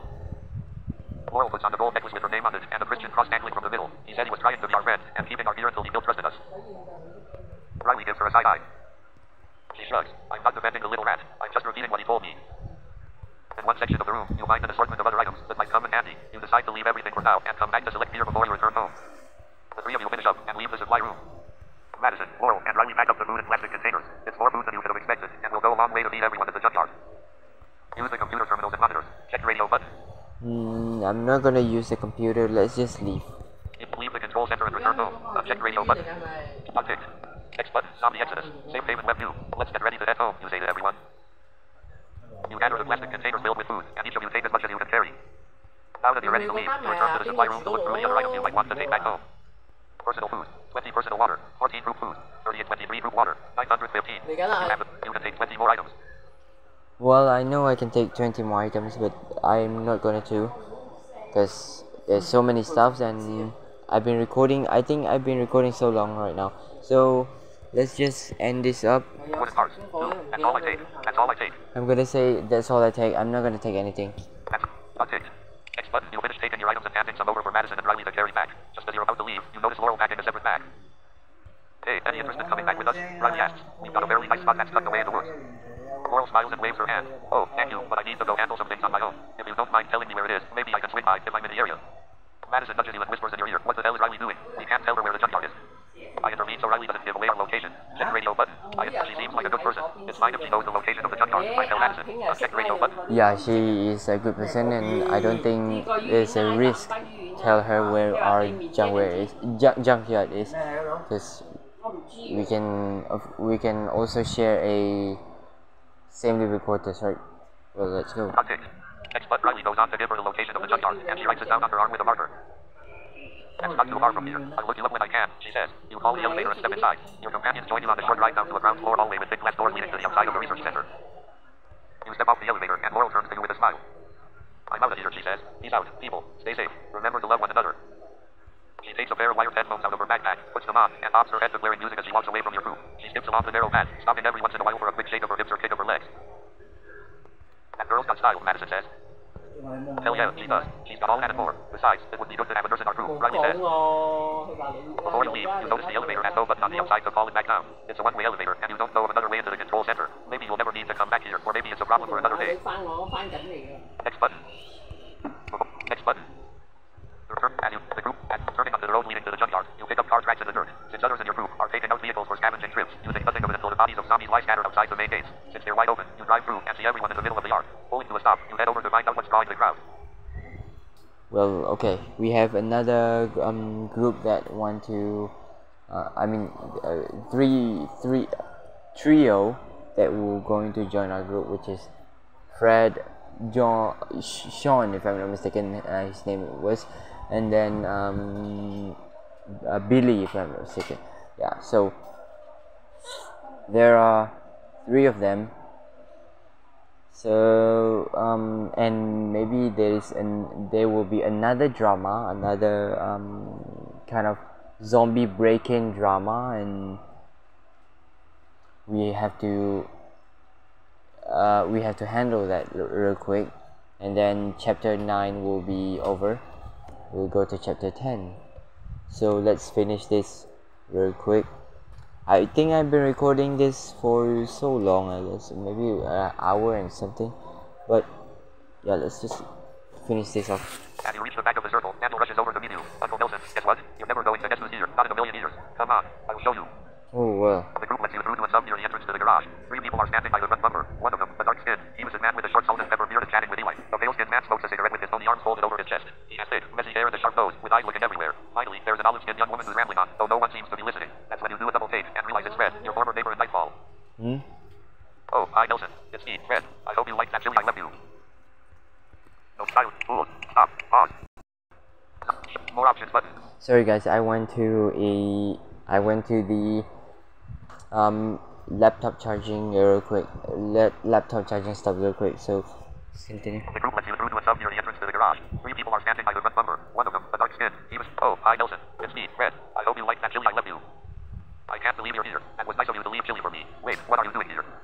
I've been friends with Eli for years, ever since I worked at this junkyard, maybe 15 years ago. Things have changed, that's for sure. It's really good to see you. I was worried about you. Whoa. Eli puts his hands on his hips and turns to you. I will tell you, this guy was one of the best mechanics I've ever employed. He could take a broken-down engine and make it purr like a tiger. Maybe I'll hire him again if he isn't too much of a big shot city mechanic now. The woman makes her way over to you and waves, even though you're just 2 feet away from her. I'm Billy. It's good to finally meet you, although I haven't really heard a lot about you. Fred just said you were his neighbor. He doesn't talk a lot. Oh, and this is my dog, Miss Hyde. Come here, girl. A small, tan dog pops her head up in the back of the sub and rushes out of the open back door. She trots over to you.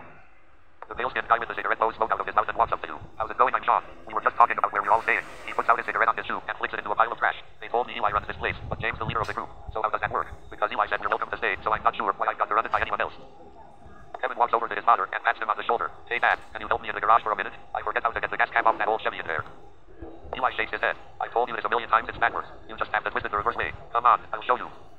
As they walk away, Kevin looks back and nods to your crew. James steps up to address the newcomers. Eli brought us here, but we realized he had some confusion about the outbreak. He doesn't even think there is an outbreak, so we decided to stay here and run the place, since it's safer than anywhere else we've come across. We're not trying to kick anybody out or taking advantage of his kindness, but we just can't be taking anybody without our group agreeing to it, and I mean everybody. Sean stops and waves his hand in the direction of the group. So I waited in the hands of a bunch of strangers. You think this is how it goes now? Is that supposed to be fair? Lily's face turns red, and she starts whimpering. You have no idea how long we've been on the road, the horrible things we've seen, the places we had to sleep, the food we've had to scrape together. If you kick us out of here, I don't know how much longer I can go on. She buries her head in Fred's chest. James raises his hands like he's on the highway trying to stop a speeding truck. Look, I'm sorry. I'm not trying to upset you. I just don't want to make a decision without checking with my friends here. Just give us a few minutes. The entire occupants of the junkyard lie 15 feet south of the sub and the newcomers and Eli, who remains with them. James stands at the front and addresses the group. Hey everyone, this will only take a minute. We haven't had any new members want to join this group in a few days, but now we have 3 people who want to live here in the junkyard, and maybe even help us out. Maybe they have as much right to be here as we do, but for now, things affect us a lot more than just Eli, so we have to decide. Do we let them stay or ask them to move on? We should vote, but before we do, I'd like to hear from anyone who wants to talk. Do you have any concerns, or do you think we should let them in? I'll go first and get this over with, Madison says. I vote not to let them in, and Brody will vote to let them in, so we cancel each other out. Next. I don't see how we can turn these people away, and we could definitely use them, Church says. Dante slides up to the front of the crowd. You know I'm going to say they should join us, so that's my vote. Driver raises his hand until James calls on him. This outbreak has turned the world into a desolate and unfriendly place. We should share what we have with these 3, or else we're condemning them to death. And what do we have to share but something we just claimed ourselves? It isn't even ours to offer, and Yeah, what he said. Rosie puts a strand of hair in her mouth, spits it out, and looks at Driver. Wait, what? Riley shrugs and folds his arms up. I like that Sean died, even though he's got a big mouth, and he's kind of pushy. Red is a mechanic, so we could use him. I don't know what to say about the other one, but she doesn't look like she caused much trouble. Nora holds her hand to her heart and fakes chest pains. My son has a heart. I can't believe it. So you agree with him, MS. Nora? James asks. Nora points a thumb at her chest. Ooh, me. I don't care one way or another, as long as they don't touch my bed, and stay out of my way. Kevin steps up in front of everyone, hands in his pockets and staring at the ground as he speaks. Since this is my father's junkyard, I should get a vote at least. Fred's a good dude. He stops by every Thanksgiving with a turkey for my father, and for every year he worked here, he made us Thanksgiving dinner. That's just the type of guy he is. I don't know those other two, but if they're friends of Fred's, they're okay in my book. He walks back into the crowd.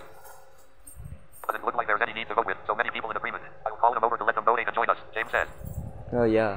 The group circles the 3 newcomers, every member introducing themselves. Hands are shaken, and backs are patted. Eli invites everyone to dinner or barbecue in the middle of the yard. Everyone seems content, and even a bit more hopeful with these 3 newcomers joining the group. While you move to the back of the crowd, to give others room to meet Billy, Fred, and Sean, you'll feel a tap on the shoulder, and turn to see Rachel and James. Zombie Exodus. Same. Why don't we talk about your trip to the research station? James says and waves you towards the house. Agreeing, you walk with them into the main office. Eli spends little time here nowadays, and it's become a central hub for Junkyard Command. Hunting posters and the odd ladies of towing calendar are gone, replaced by maps of the area and a blueprint of the junkyard. I tried to chat with Riley and Madison, but they both told me to speak to you, Rachel says, sitting on the corner of the desk. Were there any problems there? James asks. We had some trouble. We were attacked by a scientist in a greenhouse and another scientist, named Murphy, imprisoned us for several hours, but we were able to escape. Check radio button. Well, I'm going to tell the entire story. Next but James' face takes on a grim expression. Imprisoned? How the hell did that happen? Are you okay? I'm fine. Murphy didn't hurt us, just kept us apart in separate rooms until he finally broke out. It turned out that he wanted to keep us there until we became his friends. I know it sounds strange, but it was like he wanted pets for the apocalypse. Where is the scientist now? Rachel asks. I killed him. He had to die for imprisoning us, but he was a scientist, and maybe we could have used him. For what? How can you trust someone to imprison you? Rachel asks. I don't know. At some point we have to start taking a chance on people. What he did was wrong, but maybe we could have given him a room and gotten him right again. It's tough, but if we don't start giving second chances, there will be no one left. James steps back, hands on his hips, and lets out a deep sigh. Yeah. Do you think it would be worth it for us to relocate to the research facility? Rachel asks. No, the research facility is far less accommodating than the junkyard. Check radio button. Oh, well... No, it might be worth it for some of us to take over the facility while some of us stay here. This is my chance to get rid of some of our members. Uncheck radio button. Wait, no. I can say it's less accommodating. Oh, the research facility is far less accommodating than the junkyard. That type of facility with 2 greenhouses sounds perfect for us, James says. That type of facility with 2 greenhouses sounds perfect for us. You shake your head. No, between all the zombies and the facility being locked down, it would be too risky and take too much effort to make it worthwhile. Rachel rubs her chin. That's disappointing. Moving on, can we go back to gather more supplies? Rachel asks. No, I think we got everything that we could. Oh, there are few supplies left. The main building has been locked down, and the other areas have been looted. Check radio button. Next button, James rumbles. Damn it, I was hoping there would be a huge stockpile in there. The research facility should be well stocked. Believe me, we looked. We took supplies from a few offices and from a storage area, but getting back to them would put us at risk. There are a number of infected in the main area, and a lot of people know about that research facility. It's a target for scavenging from anyone. Shouts and gunfire suddenly come from outside, and you hear crying screams as someone runs into the garage. Billy slams against the glass partition, her hands covered in blood, which she smears along the window. Oh my god, they got in. The infected got in, she shouts, crying and shaking the window. Her dog, Miss Hyde, runs inside and lies down on the garage floor, her eyes wide and round. Her soft whimpers echo. Now, there we go. We have a bit of drama, infected drama, the infected come in. But the problem is, it will rip a few people out. I mean, yeah, a few people who die in this incident. Unfortunately, Eli is one of them. We're gonna be one of them. And then the other one is, I think, Church. I don't really know, but I think, yeah, Church. You, Rachel, and James burst out of the office and into the yard, into chaos, shouting, screams, blood, crossfire, and the howls of the infected. You look around and scan the inside of the junkyard, taking in as much as you can in a moment. Zombies ride on the Rachel and James zombies ride on the ground in a pack, their hands digging and pulling up blood. At the bottom of the pack, a pair of legs poke out, twitching. Brody and Bailey stand towards the front of the yard and attack zombies as Red and Kevin work on closing the main gate. Tommy stands at the other gate and pushes it into the zombie stragglers trying to make their way in. Madison and Dante have climbed to the top of a storage container and fire down at the infected. Rosie is using her submachine gun like a baseball bat and swinging wildly at the pack at the front of the junkyard. Jillian and Nora shoot pistols through an open window from inside the RV. Ellie and Parker use 2x4s to push zombies away as they attack. In the center of the yard, Lopez takes careful shots with his carbine, dropping zombie after zombie. With a quick count, you're guessing that over 2 dozen zombies have entered the junkyard. We need to get those gates closed. Sean yells and swings a claw hammer into the head of an infected. When it drops, the zombie reaches up to grab him, but he stomps on its head with his foot. Whoa, great. Eli runs in a short line through the middle of the yard, turns, and cuts back toward the main house, his face full of fear, his movements erratic, frantic. Charlie barks at one of the infected, who's chasing him in a circle around an oil drum. The dog keeps just out of the zombie's reach, leaping away when it gets too close. Riley hobbles toward you, holding his head, his other arm wrapped around Woody's shoulder. Half carries him into the garage. The two collapse to the floor as you run past. The old man lets them in, Riley says. His hand is pressed on the gash across his forehead, with blood coming between his fingers. Morty takes his rifle off his shoulder and runs to you. As soon as you reach the middle of the yard, you look around for your nephew, but don't see him anywhere. You shout, does anyone know where Daniel is? My God took him into the RV with her. He's safe, Riley shouts. Miss High runs over to Riley and lies down next to him. He grips his arm across the dog and rubs her head. Rachel draws a pistol and fires clean shots into the heads of a massive infected, while James sprints forward and shoulder blocks one zombie into another. As you join the battle, you decide to attack zombies in the middle of the junkyard. Check the radio button. I'm going to attack the zombie at the middle of the... I can do this one.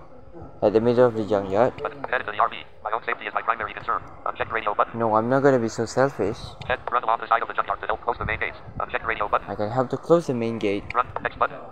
Well, I'm going to attack. Run along, next button. Observing the mayhem, you decide your best effort would be spent fighting off the infected, and you draw your Springfield rifle. Check the radio button. Springfield rifle, of course. Next button. With all of the movement in the junkyard, the survivors fighting off the infected and the infected striving to fight the closest living being. You struggle for a moment to decide where to join the fight. As a solitary zombie breaks from the swarm, you raise your Springfield rifle and take aim. Your shot breaks through the outer edge of his eye socket, twisting his head around. He flops to the ground, spewing dark blood onto the dirt. You keep your Springfield rifle raised and take precise shots, avoiding your own teammates while downing any zombies that cross your line of sight. It doesn't take long for you to run out of ammunition, forcing you to reload. Only a few remaining infected shamble in the middle of the yard, and Rachel, James, and the others bring them down. Next button. Next button.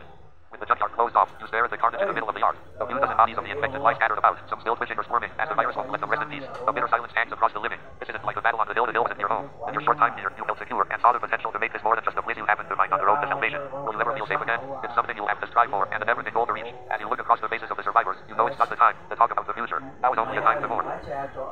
Near the main house, Kevin is kneeling on the ground over the body of a fallen man. As you walk closer, you see a young man holding up Eli's head and cradling him in his arms. Tears fall, and he rocks back and forth with his father, held close to his chest. Bite marks cover the old man's body, with one large gash low on his throat. Rachel and James step beside you as you approach. Kevin looks up at you, his face streaked with tears, sobbing and almost unintelligible. It wasn't his fault. He didn't know, didn't understand. He thought they were just people who needed a place to stay, just like you, just like you. You hear shouts from the RV and look over to see Jillian, and Nora stumbling through the doorway. They only made it a few steps, and then Nora collapses to the ground, landing on her side in the dirt. Yeah, Nora is also one of the survivors that dies, but it's not because of zombie. It's because of heart attack. Help! Someone help her! Jillian shouts. It's because of heart attack. You and James both rush over to Nora from opposite sides of the yard. Sweat coats Nora's face and neck, and she's breathing fast. Taking her hand, you feel her burning skin. You check her pulse, and then listen to her breathing. All signs point to a heart attack. You're not equipped to treat this. You don't have oxygen or nitroglycerin or blood thinners. You have no way to remove a blockage from an artery or do any of the other steps in the treatment of cardiac arrest. I don't know what to do. We're just not set up to handle this. Even if I do chest compressions, I can't break up a blockage. We can give her aspirin, but I don't know if that will help. Yeah. Ma, Riley shouts and runs to her side, pushing you and James out of the way. The bloody bandage is wrapped around his head. What's going on, Ma? She takes his hand and squeezes. You can see the pain on her face. I think my time is up. He shakes his head. Don't say that. We're going to help you. Somebody do something. I swear to God, I will kill every one of you. Nora grabs his hand. The folders of weapons smacks his face. Riley, listen to me. There's nothing anyone can do. It's no one's fault. It's just my time. You can't leave me. Maybe we have some medicine, or we can get you somewhere. Maybe another group in the area has a doctor, he says, then pulls away from her and shouts, why isn't anyone helping her? Nora touches the side of his face. I'm finished. I had a good life. I'm not made for this outbreak. But you have to keep going. Promise me you'll help these people to survive. They need a hard head like you to stick up for them. Tears are up from the corners of Riley's eyes. I'm so sorry. I'm so sorry. What are you sorry for? For being the best son a mother could have. Promise me you'll help these people, he says. I promise, Ma. That's my good boy. She caresses his cheek, stares at him a moment longer, and then collapses. Riley buries his head in the nape of her neck and holds her in his arms. Brody falls from the front gate. You, James, and Rachel rush forward, stepping over bodies. Near the front of the main gate, Lopez pulls corpses off the pile. A dozen or so infected fought for a piece of warm flesh, dragging one of your own to the ground. Some of the zombies hold half-eaten pieces of human meat in their mouths. When he pulls the last body off the pile, you recognize the face of the survivor, though it's covered in blood. Church. You walk over to Church's body. His stomach lies half open, exposed all the way down to his spinal column. One of his arms has been stripped to the bone, and one leg is twisted and hanging from his hip. Arthur kneels beside him with his hands clasped in prayer, and he moves his lips silently with his eyes closed. Whoa, really? You hear crying from the side of the yard. Even from a distance, you can make out the dead body of driver along the side fence. Oh no. Okay, so now I can list it. Now I can list out the survivor that destined to death in this battle. I mean, in this chapter 9. So Church will be the first one. The first one we noticed was Eli, and then Nora, and then Church. The other one is Driver. As you step closer, you see Rosie crying over his body. When she notices you, she puts on a smile. He's going to be okay. He's just kidding around. No one knows his sense of humor like I do. Come on, Edward, wake up. Jillian walks past you and hesitates as she stares at his body. You hear her murmur, good riddance. Your nephew walks up next to you, and you feel his hand in yours. He leans in with his head, pressed against your body, and you can feel his body shaking, and hear the soft sounds of sobbing. Oh, well. How did this happen? Rachel asks, her voice stern and powerful. Sean steps next to her and goes out alongside before he speaks. Right after you and Nilsson stepped into the office, we were all still standing around getting to know one another, and I looked over and saw Eli at the main gate. He was waving his arms, and I don't know, it was like he was inviting them in. He pushed the gate wide, and next thing I know, a few dozen infected were coming at us. Still healing, Kevin leans back from his father's body. Dark blood covers his shirt. He didn't understand. He didn't know the difference between somebody who's infected and someone who's alive. It wasn't his fault. Sean holds his hands up defensively. No, I don't mean it was his fault. I'm just saying what happened. I know he was involved there. Billy slams her hand on the hood of the sub. It was our fault. You, Red, and me. We passed that board on the road and thought we outranned them. But we didn't outrun them. We led them right here. It's our fault. Your mind fills with rage as you realize these newcomers have created the problem and killed members of your crew. You want to run over and tell them how stupid they are, but now is not the time. You find a way to suppress your anger, but you won't forget what they have done. Riley kicks the side of a dumpster. It's everyone's fault. Every single one of us. None of us closed those gates. No one kept them closed. We all fell down on the job, and people died. We're not safe, and we better start acting like we give a shit about our safety, or we're all going to wind up dead. Next chapter, bud. Right. So we are finished here, and I'm not gonna speak too much after this because I've been recording so long. I believe it is almost 3 o'clock now, and I need some time to upload this video to YouTube also. So that will be the end of the video. I have dozens of things that I have to do right now, so well, I will see you in the next video, of course, in the chapter 10. So that's all for today. Hope you guys enjoy, and see you next time. Take care.